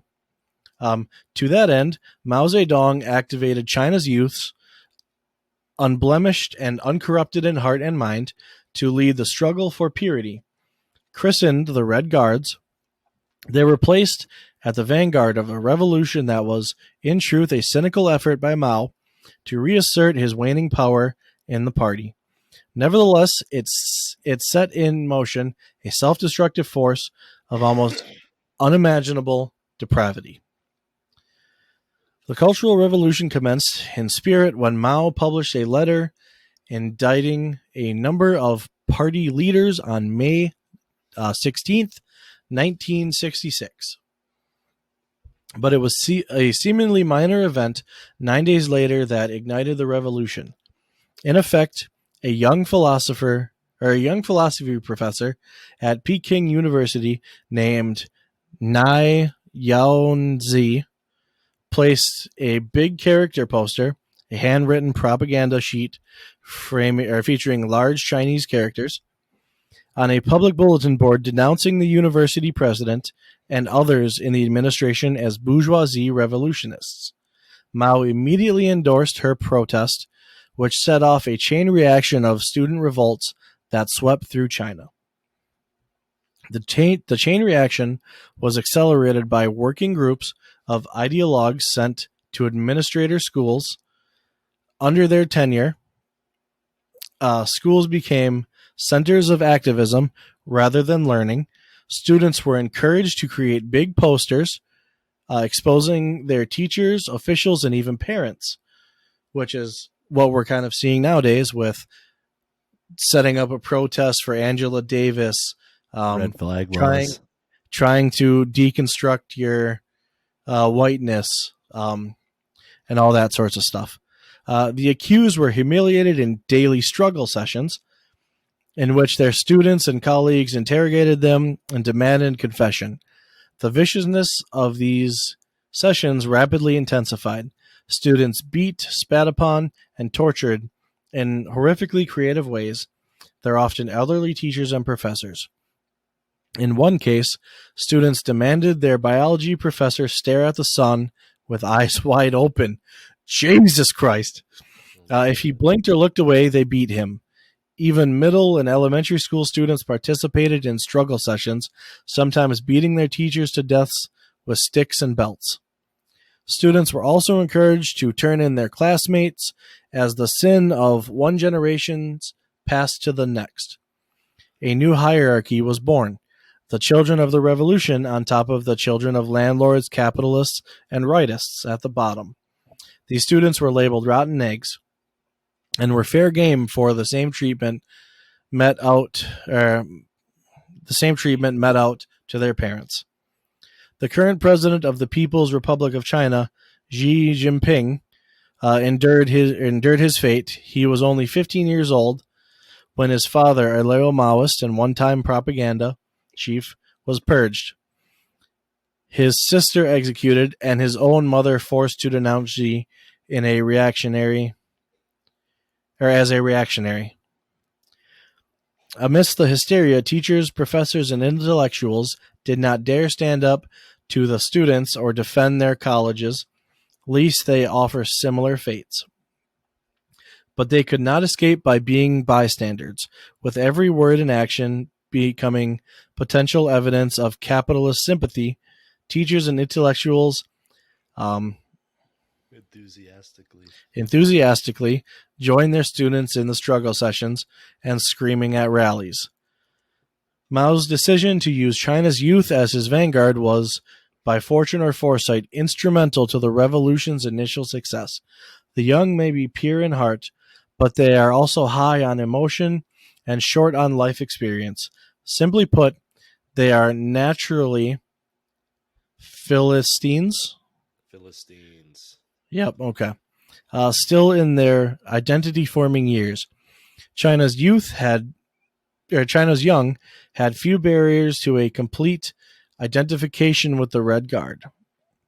Conformity and intolerance of dissidents followed naturally. When students were not attending rallies and struggle sessions, they spent endless hours studying and dissecting Mao's Little Red Book. As Lu Lian, a former Red Guard, explained, "We were taught only about revolutions, so when we read the works of propaganda literature, we really wanted to be at the head, at the vanguard of the revolutionary history. With undeveloped mental immune systems, their soft skulls were fertile ground for Mao's secular. I don't know what the fuck. Maniacism? Maniacism. Yeah, that sounds about right. Maybe? Um, so, maniacism reduces society with all the diversity, complexity of human experience to a blunt dichotomy, light and dark, good and evil, right and wrong, radical and reactionary. There is no middle way. Become a Became a popular slogan. Ideologies like these are intellectually and morally vapid, yet their simplicity and certainty are alluring, especially to the young. Thus, Mao's child revolutionaries could, with youthful exuberance and clarity of purpose, chain a teacher to a radiator and bludgeon him to death with an iron bar, or force a teacher to eat nails and feces, among other tortures. Oh my god, these pictures are fucking crazy, dude. Yep. And these are kids, man. These are kids that. These are kids just like American kids. Yep. And look So, at Xi Jinping's family was murdered by the opposite of that. yep.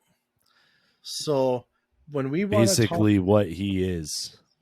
when we want to talk about what's happening right now, um,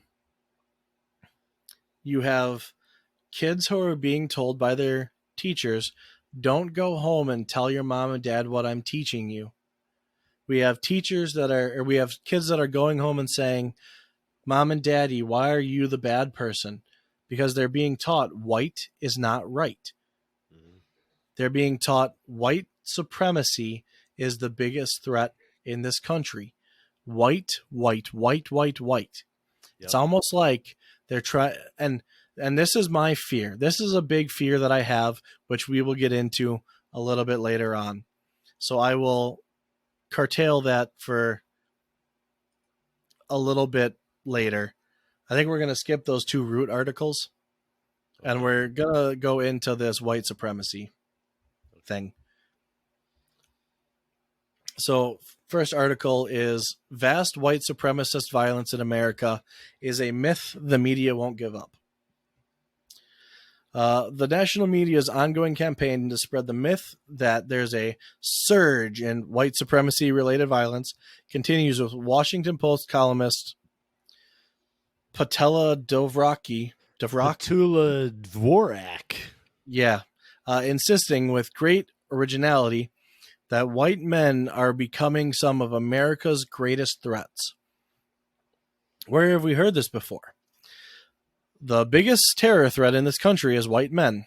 CNN's Don Lemon, October 30th, 2018. We have a white nationalist terror problem. New York Times, August 4th, 2019. You can pick any batch of statistics you like to illustrate the seriousness of white nationalist terrorism. Washington Post's Jennifer Rubin, August 6th, 2019.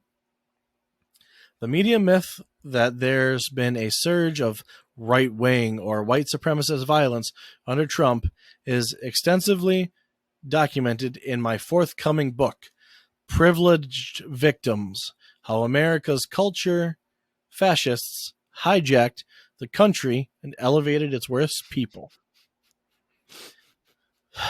Among Delvrock's scant evidence that there's an uprising of right-wing violence, white supremacist-related violence under President Trump is thoroughly laughable.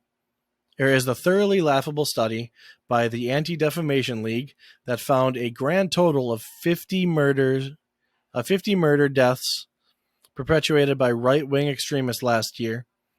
Read more on that crack study here. And also a case last year about a 17-year-old boy in Virginia who collected Nazi Germany memorabilia and killed 2 blacks. Wait, I read that wrong. He didn't kill 2 blacks, he killed 2 Latinos. Wait, that's wrong too. He didn't kill any blacks or Latinos. He killed the 2 white parents of a white ex-girlfriend. The boy's mother said that she didn't know he was engaged in online white supremacy chat rooms, but she did say that she knew he had a history of mental and emotional health issues. He had also been enrolled at a school for children with behavioral problems and been charged with crimes in juvenile court. He had been diagnosed with both depression and autism. Okay, so that was interesting. That was hilarious. So that whole thing, basically, there's a 17-year-old Virginia boy who collected Nazi memorabilia and killed the 2 parents of a white ex-girlfriend. Yeah. So white supremacy isn't really that big of a thing here. But so now we have the myth of white supremacy in America, which I have typed in my Control F. I have typed in white supremacy, and they give several examples of white supremacy. And we're going to, if you want to do that to this article as well, if you want to just hit Control F, because I'm going to have you read some of these too, because there's a shit ton of them. of all these things being quoted by white supremacy. Yeah, and put what in my control F? So if you go down to the 10th one, it's 10 out of 69 because there's apparently 69 white supremacy in this article. 3, 4, 5, 6, 7. August 2019. It should. You're talking about these bullet points? Yep. Yes, indeed. So in June, some 1,200 health professionals signed an open letter which stated that, in part, that white supremacy is a lethal public health issue that not only predates and contributes to COVID-19, but which in the final equation is deadlier. In October 2019, San Diego City College went full crazy by alleging the phrase "Make America Great Again," Confederate flags, denying white privilege, celebrating Columbus Day, mass incarceration of criminals, colorblindness, claiming reverse racism, saying "Don't blame me, I never owned slaves," English-only initiatives, and a host of other actions are both overt and covert white supremacy. This past Independence Day, President Donald Trump held a rally at Mount Rushmore, which was blasted by the establishment press as glorifying white supremacy. In August of this year, a school in Pennsylvania began requiring kindergartners to read the book Not My Idea, a book about whiteness, which says, among other things, that turning off CNN, not having your white parents, or not hating your white parents, and sympathizing with police are signs of white supremacy. In January, some lunatic began saying that trying to cheer up your friend is a form of white supremacy. No joke. One said, if you've ever tried to pick your buddy up when they're in the dumps, guess what? You've engaged in white supremacy. Do you want to go ahead and take the next couple? Last December, 2 members of the avowedly black supremacist organization, Black Hebrew Israelites, shot up a Jewish market in Jersey City. The delusional Rashida Tlaib, blamed white supremacy, tweeting, "White supremacy kills." Midway through 2019, a picture made the rounds showing a slide in a lecture listing characteristics of white supremacy. Among other things on the list were the following: individualism, sense of urgency, perfectionism, paternalism, worship of the written word, which we went over all these, right? Fear of Yep. open conflict, objectivity, and more. In July 2020, the Faculty Association of California State University called for the complete overhaul of the university system, originally devised by the great Thomas Jefferson, claiming it is fundamentally grounded in a white supremacist colonial discourse and culture. In August of 2019, the Marxist dolt Alexandria Ocasio-Cortez took to Twitter ranting, "White supremacy is like a virus, and white supremacy is often subconscious, and clearly our nation has not been inoculated."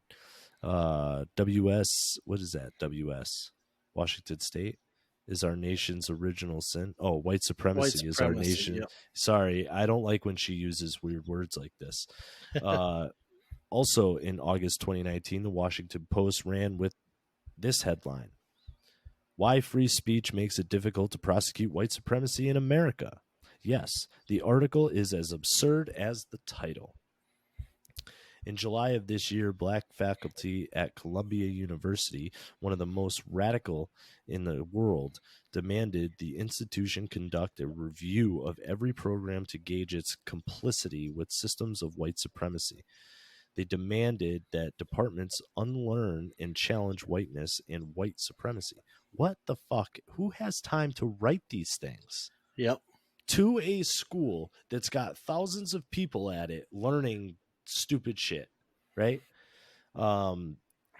In a column published at Duke University in 2016, a writer excoriated Yep. free speech as supporting white supremacy, going so far as to say, within the context of white supremacy, any distinction between a defaced poster, a racist pamphlet, and legal or extra legal murder can be only of degree. Okay. All right. Hold on. Here's a good one. Probably, maybe not. In November 2015, Quentin Tarantino opined Opined. Yep. that police brutality is a result of white supremacy. Perhaps Tarantino is unaware of the pesky fact that more whites are killed by police every year than blacks. Also, a guy who uses fucking severe racial language has no place to be talking about any of this shit, right? Well, I'll disagree with you on that because the issue to me. So I was thinking about bringing this up. The most recent thing we have of someone using the N-word is Hunter Biden, and he used it a lot. And then everyone always says, I'm so offended. What about if Trump Jr. said, okay, first of all, you're not offended by the word. You're offended by the hypocrisy. Right. And that's okay to be offended with. But right. I don't want to feign being offended by a word because I'm not. And as a matter of fact, that word's going to be said later on in this podcast because I'm going to read something. So.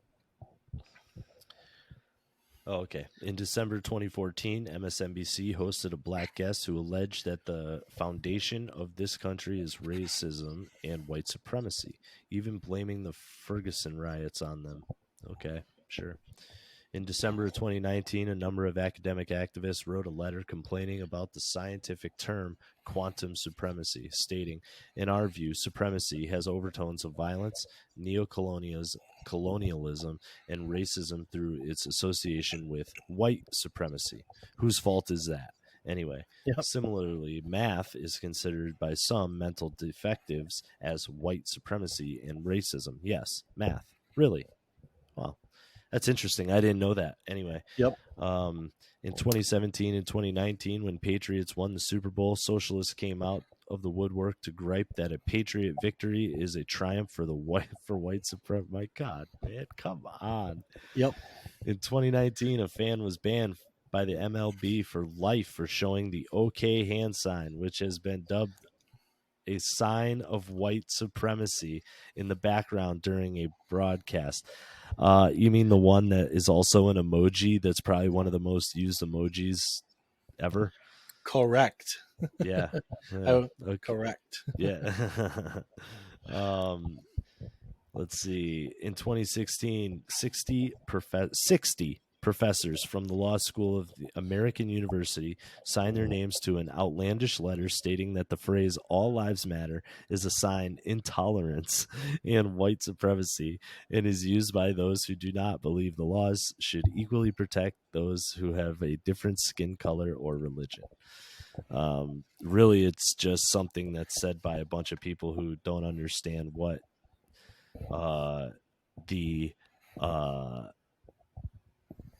I'm not even going to go there because I think it's total bullshit. It's like what Black Lives Matter wants, their message to be, but it's not really that because it's really just fucking violence and oppression through fascism and fucking communism and all the fun stuff rolled up into one.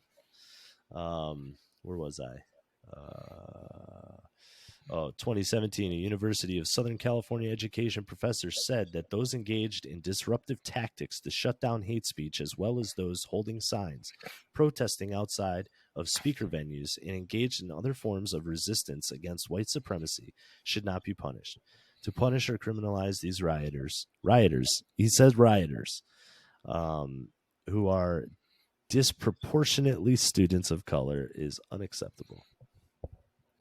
In August of this year, a Catholic priest, Father Kenneth Bowler, led his New York congregation in a prayer denouncing white privilege as unfair and harmful. Wow, there's a lot of these ridiculous things. And we're going to read through every single one of them to ram home this final point. Oh, my goodness. I can take over if you want.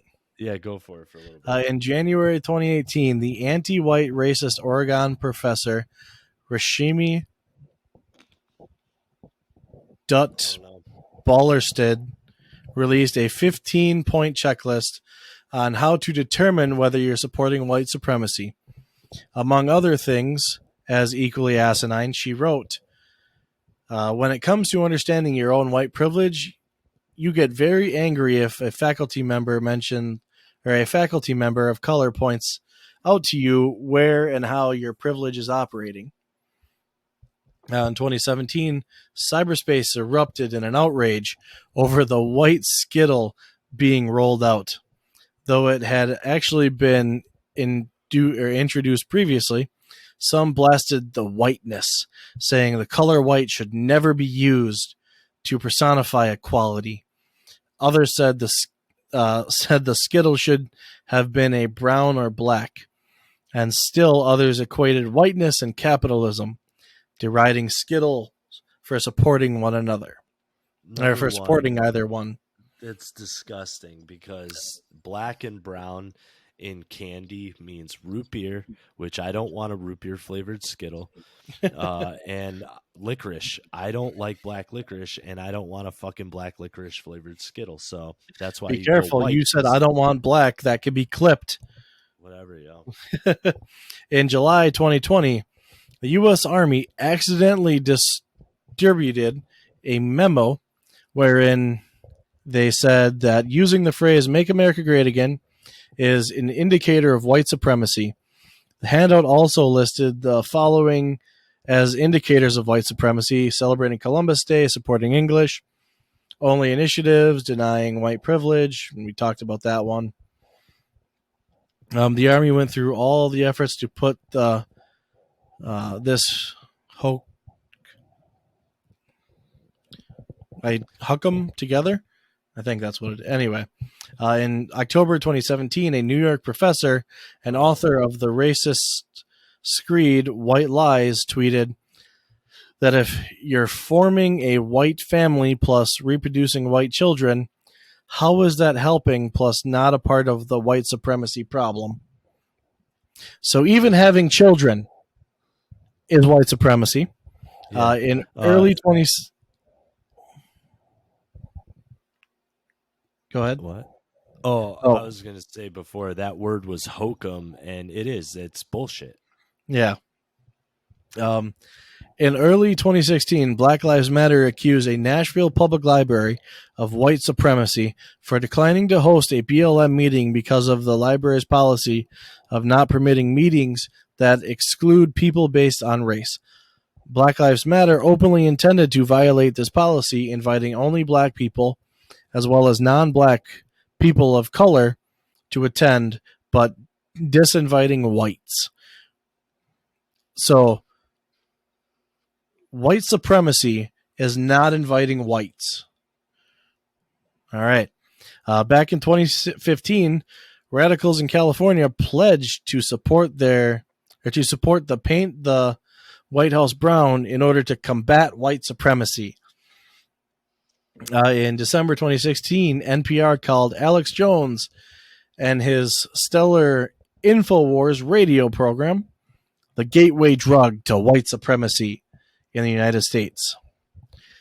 So deep is the paranoia about so-called white supremacists' hand signs that in June of this year, a Hispanic man was fired from his job after a photograph of him cracking his knuckles while driving near a Black Lives Matter rally emerged.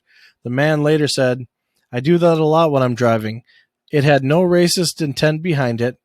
To lose your dream job for playing with your fingers, that's a hard pill to swallow." A hard pill to swallow indeed, as is the fact that the OK hand signal has never been a white power symbol except in the minds of paranoid leftists and conservative pranksters trolling the gullible SJW crowd. That's an interesting one. Well, In that's late, totally what it is. Come on. The yep, only thing about that is they used to, this was three to them when they said, how many do you want? Three. You watched Inglorious Bastards. yep. Come on. Where were we? Fucking In bitches. 2017, BuzzFeed claimed that skincare products, skin whitening creams in particular, are a part of white supremacist conspiracies.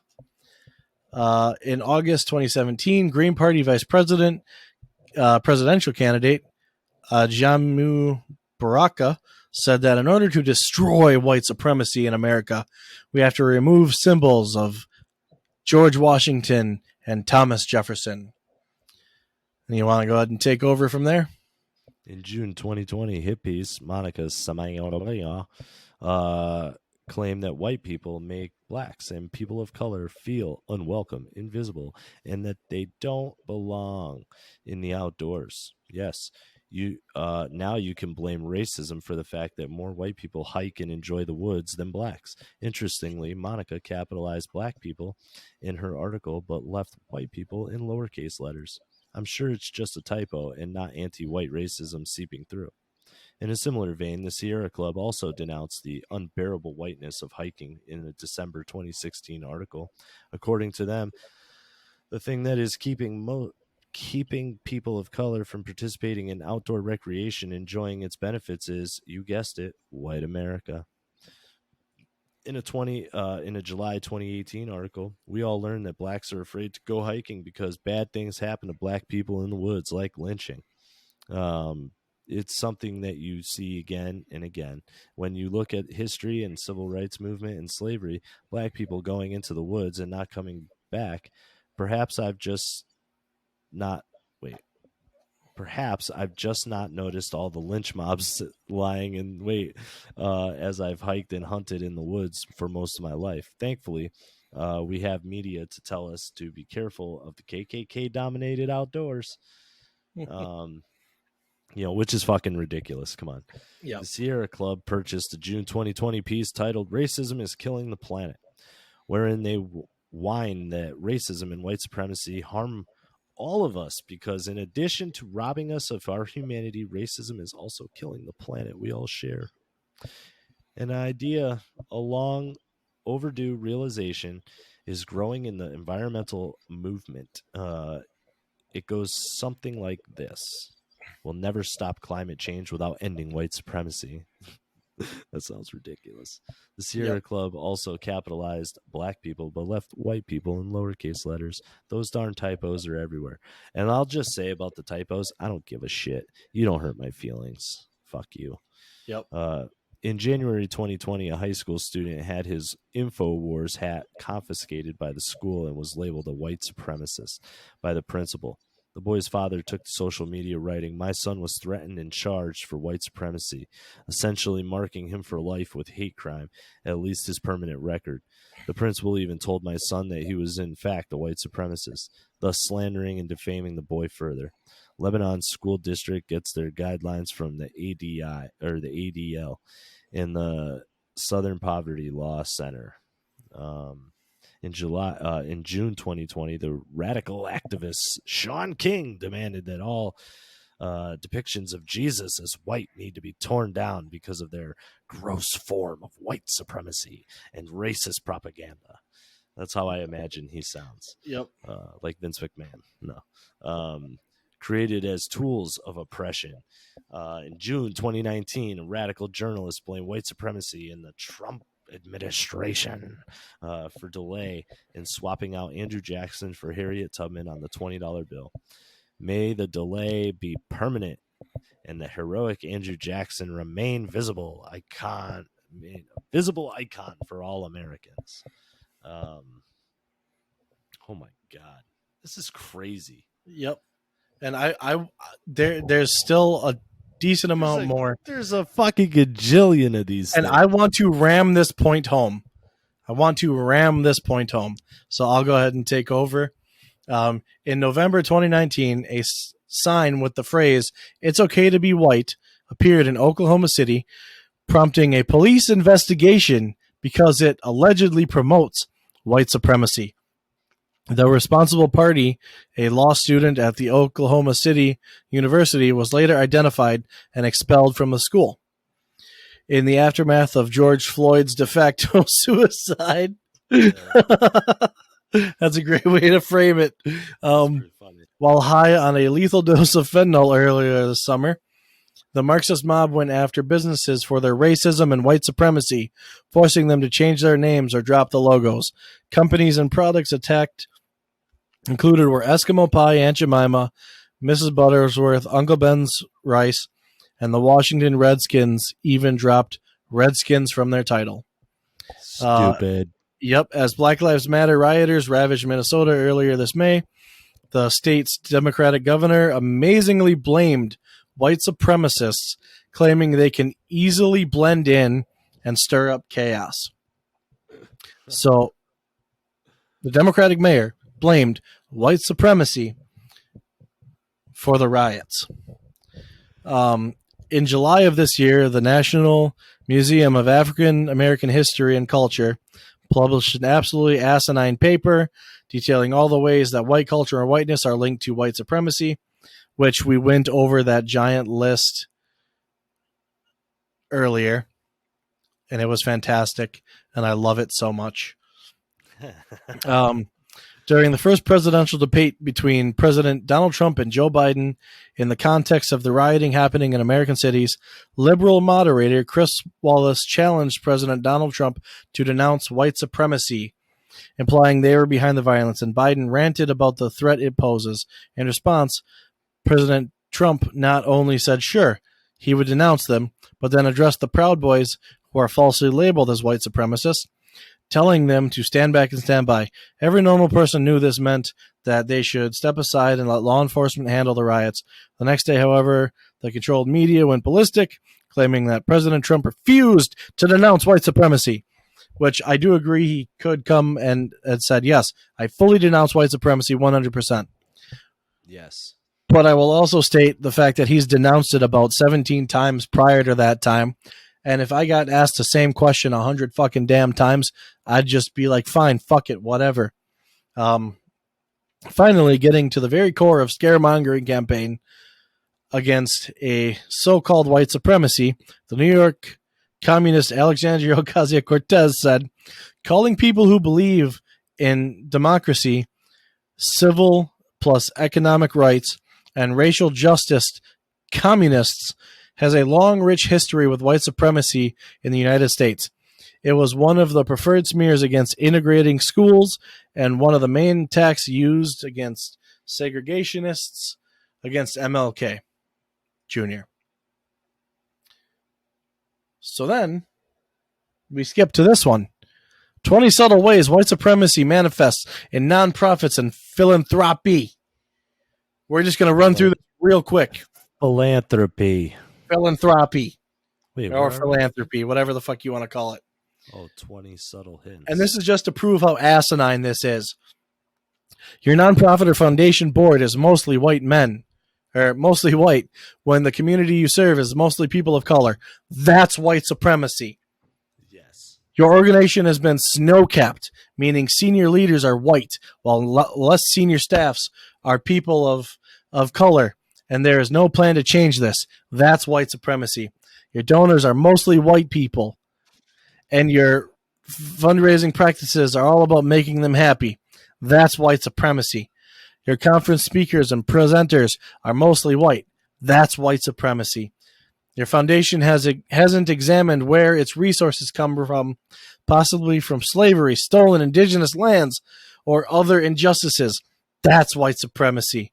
You lean heavily on data and metrics while failing to understand that so many of these concepts stem from elite white institutions. That's white supremacy. You have disparities between how much you pay white staff and staff of color. That's white supremacy. Also, not to mention illegal, and you should definitely sue. Your foundation contributes to the fact that 90% of philanthropic dollars go to white-led organizations in our sector. That's white supremacy. Your white-led organization applies for significant funds without stopping to think about how marginalized community-led organizations might be affected. That's white supremacy.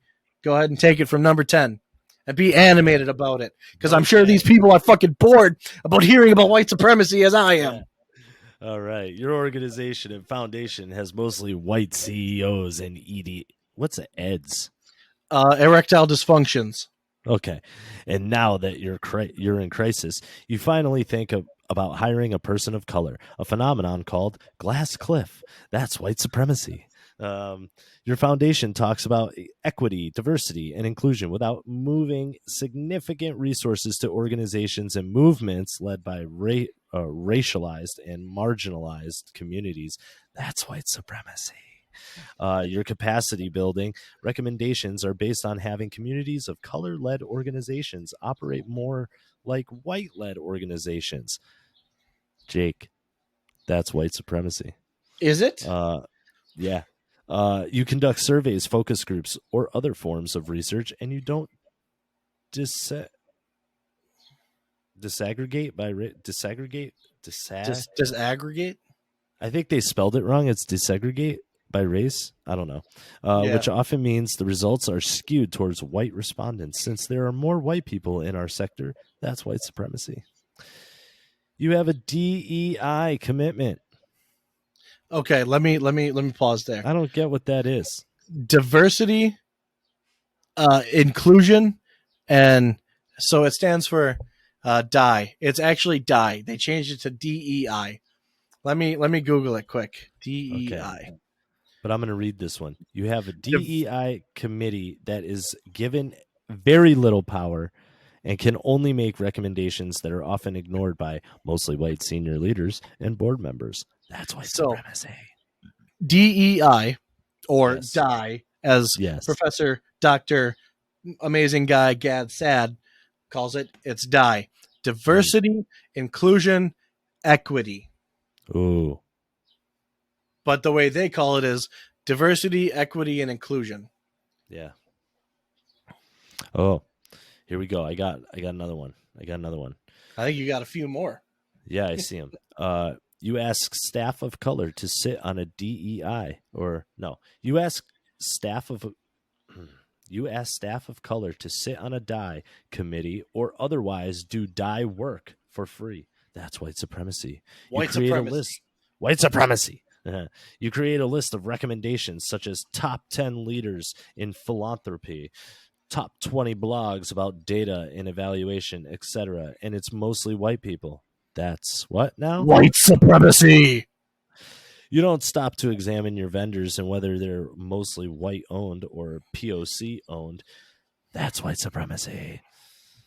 Someone brings up diversity and you say something like, I only care about qualifications, as if they're mutually exclusive. That's white supremacy. White supremacy. You, a white person, apply for a ED, CD, or for a CEO position. Oh, executive director. Oh, executive director. That makes sense. It's probably white supremacy that we didn't know that. Yeah. Position at an organization or foundation without pausing to reflect on whether this makes sense in the context of community history and demographics. That's white supremacy. So basically, you need to be aware at all times. You and I, as people of color, not examining our anti-blackness and anti-indigeneity, and our often unconscious desire to be proximity to whiteness. That's us perpetuating white supremacy.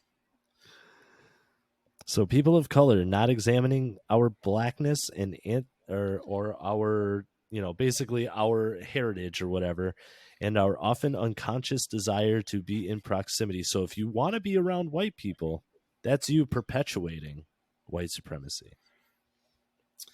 Yes, it is, my friend. And you know what? White supremacy is a top security threat, Merrick Garland says. Yes. Attorney General Merrick Garland told Congress on Wednesday that violence incited by white supremacists poses the most dangerous threat to our democracy. That assertion reflects near universal consensus among national security experts, including those who worked for the Trump administration. Garland's warning came during a Senate Appropriation Committee hearing on the January 6th fucking massacre. The fucking murder, the riotous, the incestuously fucking bigoted riot at the U.S. Capitol, which was conducted by supporters of then racist President Donald J. Hitler Trump and incited by white supremacist groups like the Oath Keepers and the Proud Boys. 5 people died as a result of that attack, even though only one person died at the Capitol, and her name was Ashley Babbitt. How did she die? She got shot by a police officer, which, BLM typically hates police shooting people, but we don't care if they're white. No, not at all. In my career as a judge and in law enforcement, I have not seen a more dangerous threat to democracy than the invasion of the Capitol, Garland said, calling the attack an attempt to interfere with a fundamental element of our democracy, the peaceful transfer of power. The Attorney General went on to say, apparently after we get past the 2-hour mark, I just become a retard. Oh, my God, dude. This is going to be a 3-hour episode. Oh, my God. The Attorney General went on to say that there has to be a hierarchy of things that we prioritize. This would be one we prioritize. All that's missing is you pounding on the desk. I actually did pound on the desk. That's awesome. In 1995, Garland investigated the bombing of a federal building in Oklahoma City by white supremacists, an attack that killed 168 people, including 19 children. The bombing came at a time when militants were galvanized by violent encounters with federal authorities in Waco, Texas, and Ruby Ridge, Idaho. The threat of domestic terrorism receded in the public imagination after the attack of September 11th, 2001, which were carried out by Islamic fundamentalists from Saudi Arabia and other nations. But as the threat has diminished in recent years, militant white nationalism has returned as a top concern. The horror of domestic violence extremism is still with us, Garland has said in his opening remarks, discussing his work on the Oklahoma City bombing and the Unabomber case, has noted the encrypted internet messaging and the increased availability of sophistication of lethal weaponry make the lethal threat of domestic terror greater than it's ever been. Some of Trump's administration's own top advisors came to the same conclusions. Last fall, the FBI warned about extremist planning violence against a damn it. I was doing so good. It's like an anime that's been dubbed over. Yeah. Last fall, the FBI warned about extremists planning violent actions to coincide with November's presidential election. Officials at the Department of Homeland Security tried desperately to get Trump to pay attention to white nationalist groups, some of which expressed open affinity for him and his political movement. Trump infamously told one such group, the Proud Boys, to stand back and stand by during a presidential debate when the moderator confronted him on this topic. But instead of taking meaningful steps to address the white supremacist threat, Trump urged officials in his administration to focus on Antifa, a loosely organized network of radical leftists that is not widely considered a threat to national security. Why? I just can't with this shit, dude. Where was I? Republicans continue to insist that Antifa and Black Lives Matter are a greater threat to national security as white supremacy, though research has shown that most of last summer's Black Lives Matter inspired protests were peaceful. While some violence and looting did occur, intense media coverage, in particular by conservative outlets like Fox News, may have provided a distorted image of these protests. That strategy was evident on Wednesday when Senator Richard Shelby, Republican from Alaska, wondering if what he called last summer's rioting and pilfering should have been subjected to federal prosecution, Garland noted that violence and destruction of property were fine. In fact, crimes, or were in fact crimes, but not necessarily one deserving scrutiny from the Department of Justice. Right, which is basically what you said. He said it was fine. It's fine, yeah, but not requiring. Testifying alongside Garland was Alejandro Mayorkas, who heads the Department of Homeland Security. Republicans questioned him intensely about the situation on the border with Mexico. And we don't need to care about that. All right, first of all, there's several things in this article which I would like to point out. One, the Proud Boys and the Oath Keepers are not white supremacists. Two, the reason why Donald Trump was saying to focus on Antifa and BLM is because you have fucking retards saying Antifa is just a fucking idea. Thirdly, Black Lives Matter inspired protests were peaceful. You, sir and or madam, whoever wrote this article, Alexander Nezrayan, you, sir, are an absolutely vapid, retarded individual who should be euthanized. A lot of this, though, don't blame this guy. Because most of this is, like, quoted. Yeah. So I'm hoping he was just regurgitating word for word what this moron that's ahead of our what? Defense? Oh, yep. That's right. Attorney General. Fuck him. What the fuck? And Alexander Nazarian, you should fucking watch out who you fucking start reporting on, because what the fuck, America's coming. Yes. So I want to also. I'm clicking out of this. That was fucking hilarious, by the way. So let's also go back to this Children of the Revolution. Oh, I erased it, but you talk. That's right. I pulled it back up. Nobody is more dangerous than he who is willing or who imagines himself pure in heart, wrote James Baldwin. For the purity, by definition, is unassailable.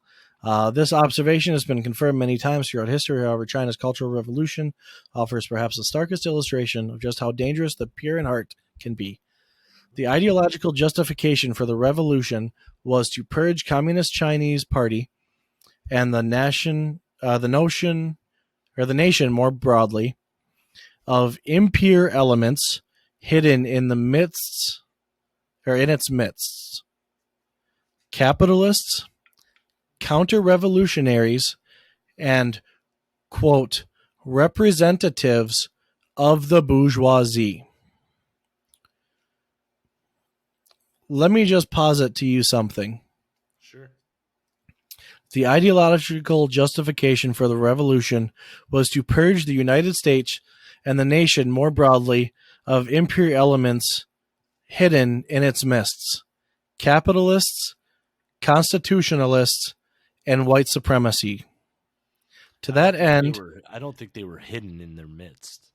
To that end, Joe Biden activated China's youth, unblemished and uncorrupted in heart and mind, to lead the struggle for purity, christened the Red Guard. That's all I want to say on that subject. When you start saying white supremacy, white supremacy, white supremacy, I, Jake Hartstern, 1,000%, anyone that believes in white supremacy and thinks whites are the superior to everyone else is a degenerate, awful human being. But as the previous examples we have given you, when you start throwing white supremacy at the wall and seeing what fucking sticks, it's the white supremacy who cried wolf. Yeah. Oh, that's a good analogy there. So let me also That's a good one. That was good. I like thank that. you. Yeah. And ultimately, all of this is pointless because I could have ended this podcast with one simple question, Yeah. which I will leave the people with when we get done at the 3 hour mark. Chicago mayor declares racism a health crisis, citing life expectancy gap, as city pledges 10 million to solutions. So Lori Lightfoot decided to say, "Hey, racism is a health crisis in Chicago, and we got to fix it." The only issue here, uh, this is July 27th of 2016. So a few years ago, things may have gotten better in Chicago. I don't know. I don't care. I doubt it. 75% murdered are black. 71% of murderers are black. After hearing about a woman attempting to start a sex strike in Chicago, ultimately based on the ancient Greek play, no idea, can't read Greek, don't care. To end the gun violence, we thought it'd be a good idea to dig into the numbers a little bit. Simply put, Chicago has a massive black on black murder problem. All of the data below comes from the Chicago Police Department. You can access it here.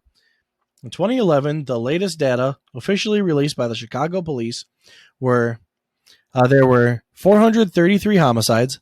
Of those, just 128, or 29%, had a corresponding prosecution.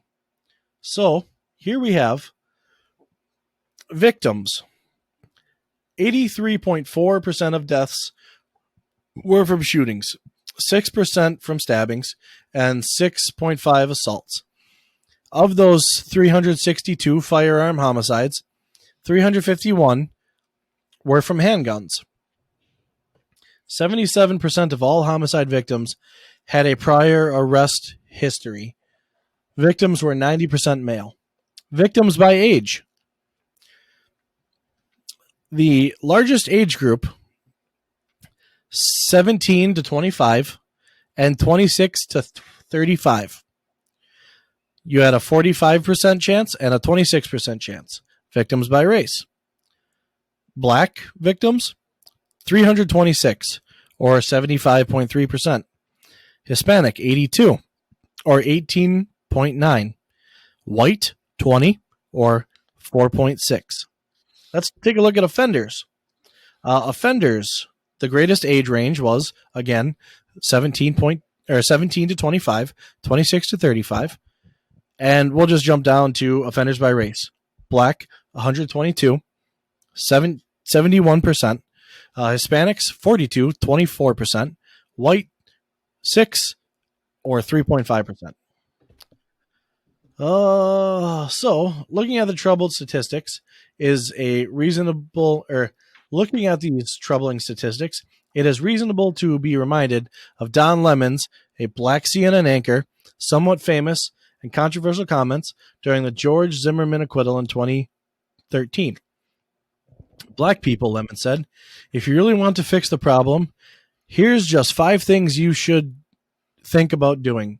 Number 1 on that list, and apparently most importantly, he said, had to do with out of wedlock births. Just because you have a baby, it doesn't mean you should, Lemon said, especially without planning for one or getting married first. Which I agree with. Go you, Don Lemon.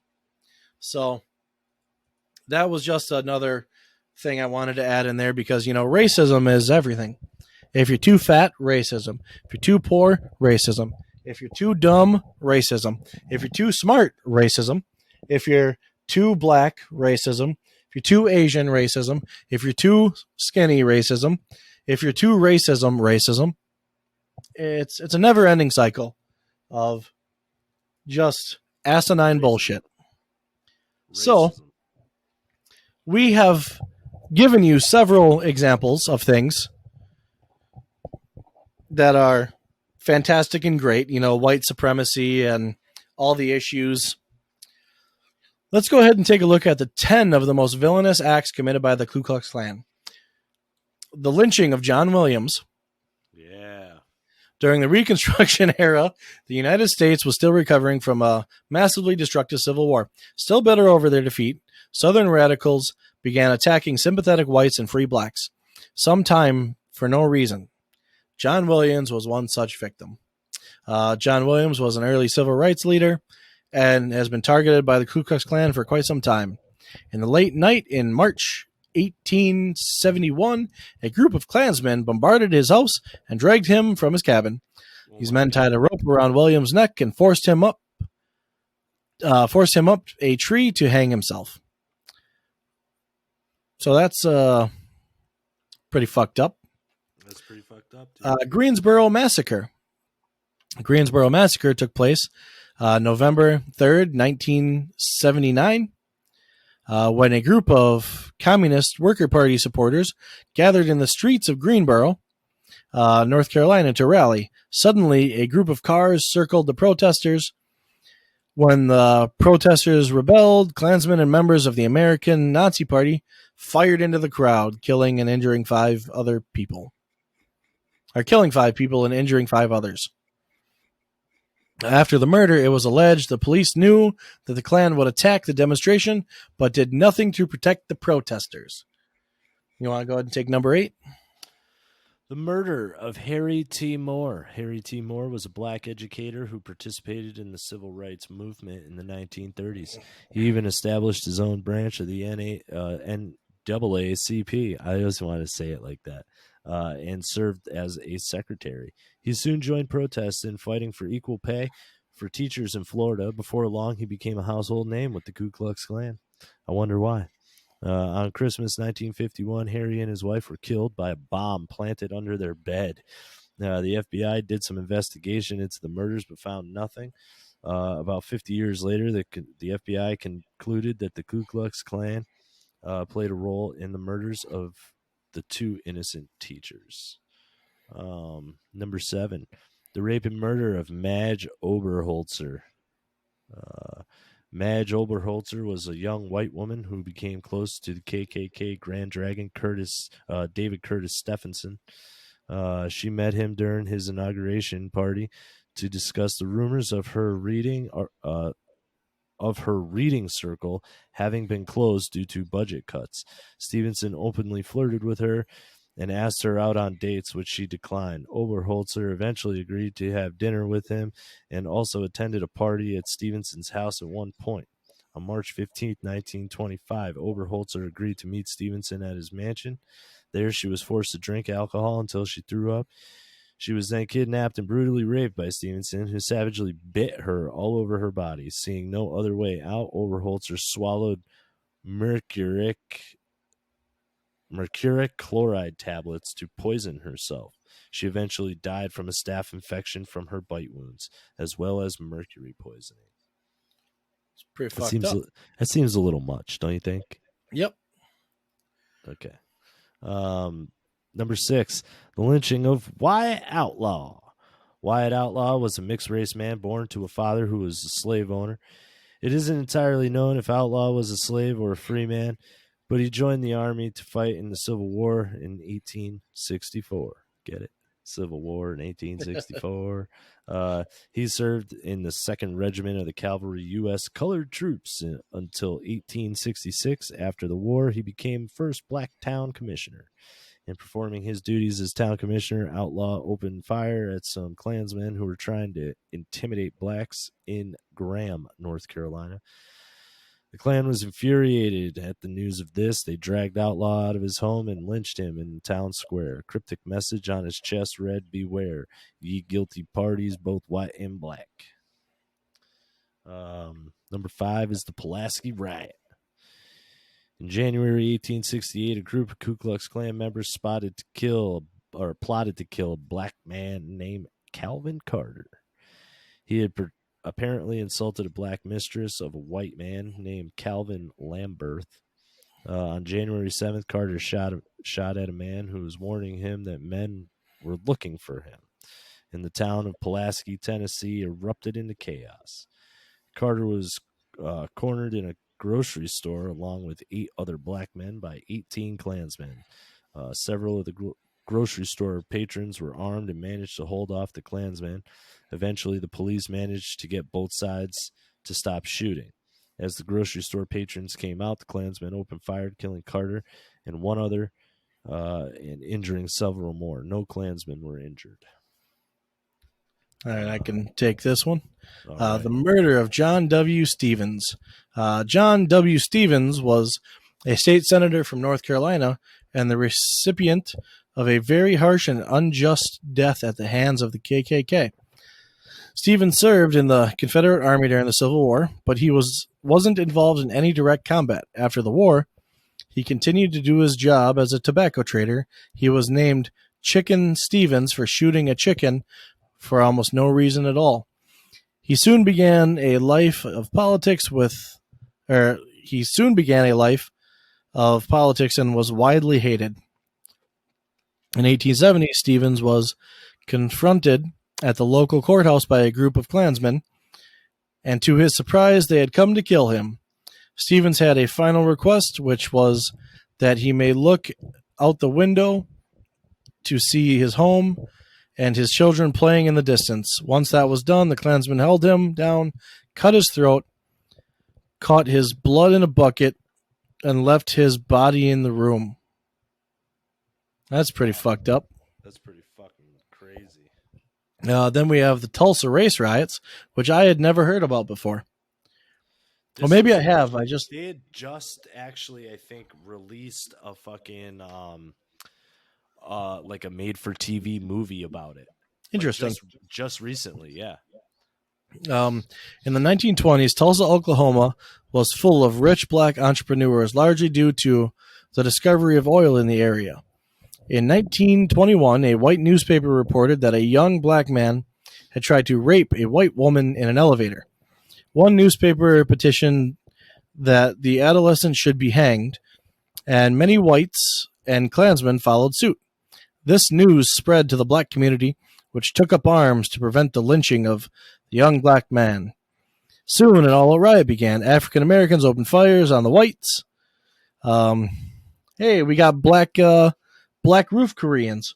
This is fantastic. Yeah. Who retaliated by killing innocent black men and women. Black survivors claim that the bombs were dropped on their homes, that police officers joined the mob, and that machine guns were fired. Approximately 20 whites were killed, and African American casualties rose to 300. Sadly, all of their insurance claims were denied. That's pretty fucked up. That is pretty fucked up. Let's see. Lemuel Penn was a United States Army Reserve officer who was employed as an assistant superintendent on July 11th, 1964. He and two of his friends were heading home to Washington, D.C. for 2 weeks of training at Fort Benning in Georgia. The Civil Rights Act of 1964 had recently been passed, and many whites and Klansmen were on edge. Penn knew this, so he instructed the driver to take a more secluded path home. At 4 a.m. near Athens, Georgia, a car full of bitter KKK members confirmed his fear. The men opened fire at Penn's Chevy, and Penn was hit by 2 shotgun blasts. The KKK car sped away, and Penn died instantly. Surprisingly, 2 men were arrested very quickly by the police, but they were acquitted by an all-white, all-male jury. Subsequently, another trial was convened, and the 2 shooters were placed behind bars, but only for a short period of time. And then we have Judge Edward Aaron. Judge Edward Aaron didn't die. He did suffer, unfortunately. Note the judge was his first name, not his title. On Labor Day, 1957, 7 Klansmen abducted Aaron after stalking him for a long period of time. They beat Aaron with an iron bar and castrated him with a razor. Jesus fuck. They then proceeded to throw him in the trunk of a car and took him to a creek where they left him to die. Aaron nearly died from blood loss, but was soon found by police and he miraculously recovered. 6 of the men were convicted for their crimes. 2 of them received 5-year sentence because they presented evidence to convict 4 others who were given 20-year sentence. The sentences were later commuted by George Wallace, the former governor of Alabama, The final Klansman escaped justice entirely. Wow. That's fucked up. So let's just go ahead and read the quick little brief. We got to end this bitch pretty soon. I don't want a 3-hour and 30-minute podcast. Yeah. So here we have white supremacist violence. Fort Pillow Massacre, April 12th, 1864. Where a bunch of people lay wounded in hospital tents, and 24 other catastrophes. New Orleans Massacre. Let's see. New Orleans opened fire on a parade of 130 black men. By the time the ammunition ran out, 238 were dead. Let's do the Colfax Massacre in 1873, where an estimated 153 black men were killed. Boys, this is a struggle for white supremacy. There it is again, all the way back in 1873. The Wilmington insurrection. Before the violence started, black voters were a numerical majority in Wilmington. Alfred Moore Waddle led 2,000 insurrectionists against the city. I got to turn that down a little bit. 2,000 insurrectionists against the city. And let's see, about 60 blacks were killed. Over 2,000 African Americans left the city during the carnage and did not return. Well, we got the Red Summer. I don't know what that is, but sounds fun. When federal troops arrived, they detained hundreds of black men until white employees vouched for them. In the end, 122 black and non-whites were charged with crimes. 12 black men were executed for murder. 5 whites had been killed, while the murderers of over 237 black men, women, and children went unpunished. Then there's the Tulsa race riots again. The Ku Klux Klan conclave of August 9th, 1925. In 1925, 30,000 Klansmen marched down Pennsylvania Avenue. And I don't know how many black people were killed in this one. It doesn't say. It doesn't look like it. Although Despite- no one died, it is the ostensibly peaceful demonstration. Yep. The march itself was a show of force with a clear message to the nation's non-white, non-Protestant population. Was the 80-foot cross they lit at night. Marching confidently with hoods raised, Klans members acted with impunity despite hundreds of acts of violence annually. The Klan was a popular and respectable fraternal organization of white terrorists in the 1920s. And white supremacy. The 16th Street Baptist Church bombing of September 15th, 1963. 2 weeks after Martin Luther King Jr. I Have a Dream speech, Klan members bombed an Alabama church with 200 worshipers inside, killing 4 children and injuring 22 others. Yep. We have the Greensboro Massacre. In 1979, an anti-KKK rally happened. And the Klan killed 5 and wounded nearly a dozen others. Yep. And then we have a more recent one. Overland Park Jewish Community Center shooting of April 13th, 2014. Mm-hmm. This crazy-ass Army Green Beret Klansman, a neo-Nazi, Frazier Glenn Miller, killed 3 people, including a 14-year-old boy, in an attempt to kill as many Jews as he could. And this is where we end all credibility to everything we just said. So we have... There was a Brandenburg v. Ohio. I was looking for historic racist speeches to kind of give a compare and contrast of modern day speeches that are claimed to be white supremacist to back then days. And I couldn't really find the Brandenburg v. Ohio. So this is what I found. One film showed 12 hooded figures some of whom carried firearms. They were gathered around a large wooden cross, which they burned. No one was present other than the participants and the newsman who made the film.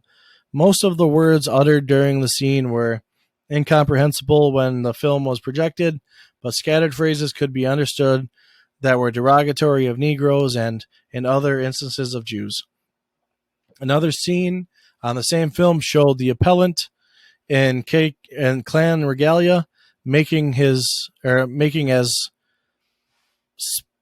it says peach, but I assume speech. The speech in full was as follows. Now, this is the Klansman Brandenburg, not me.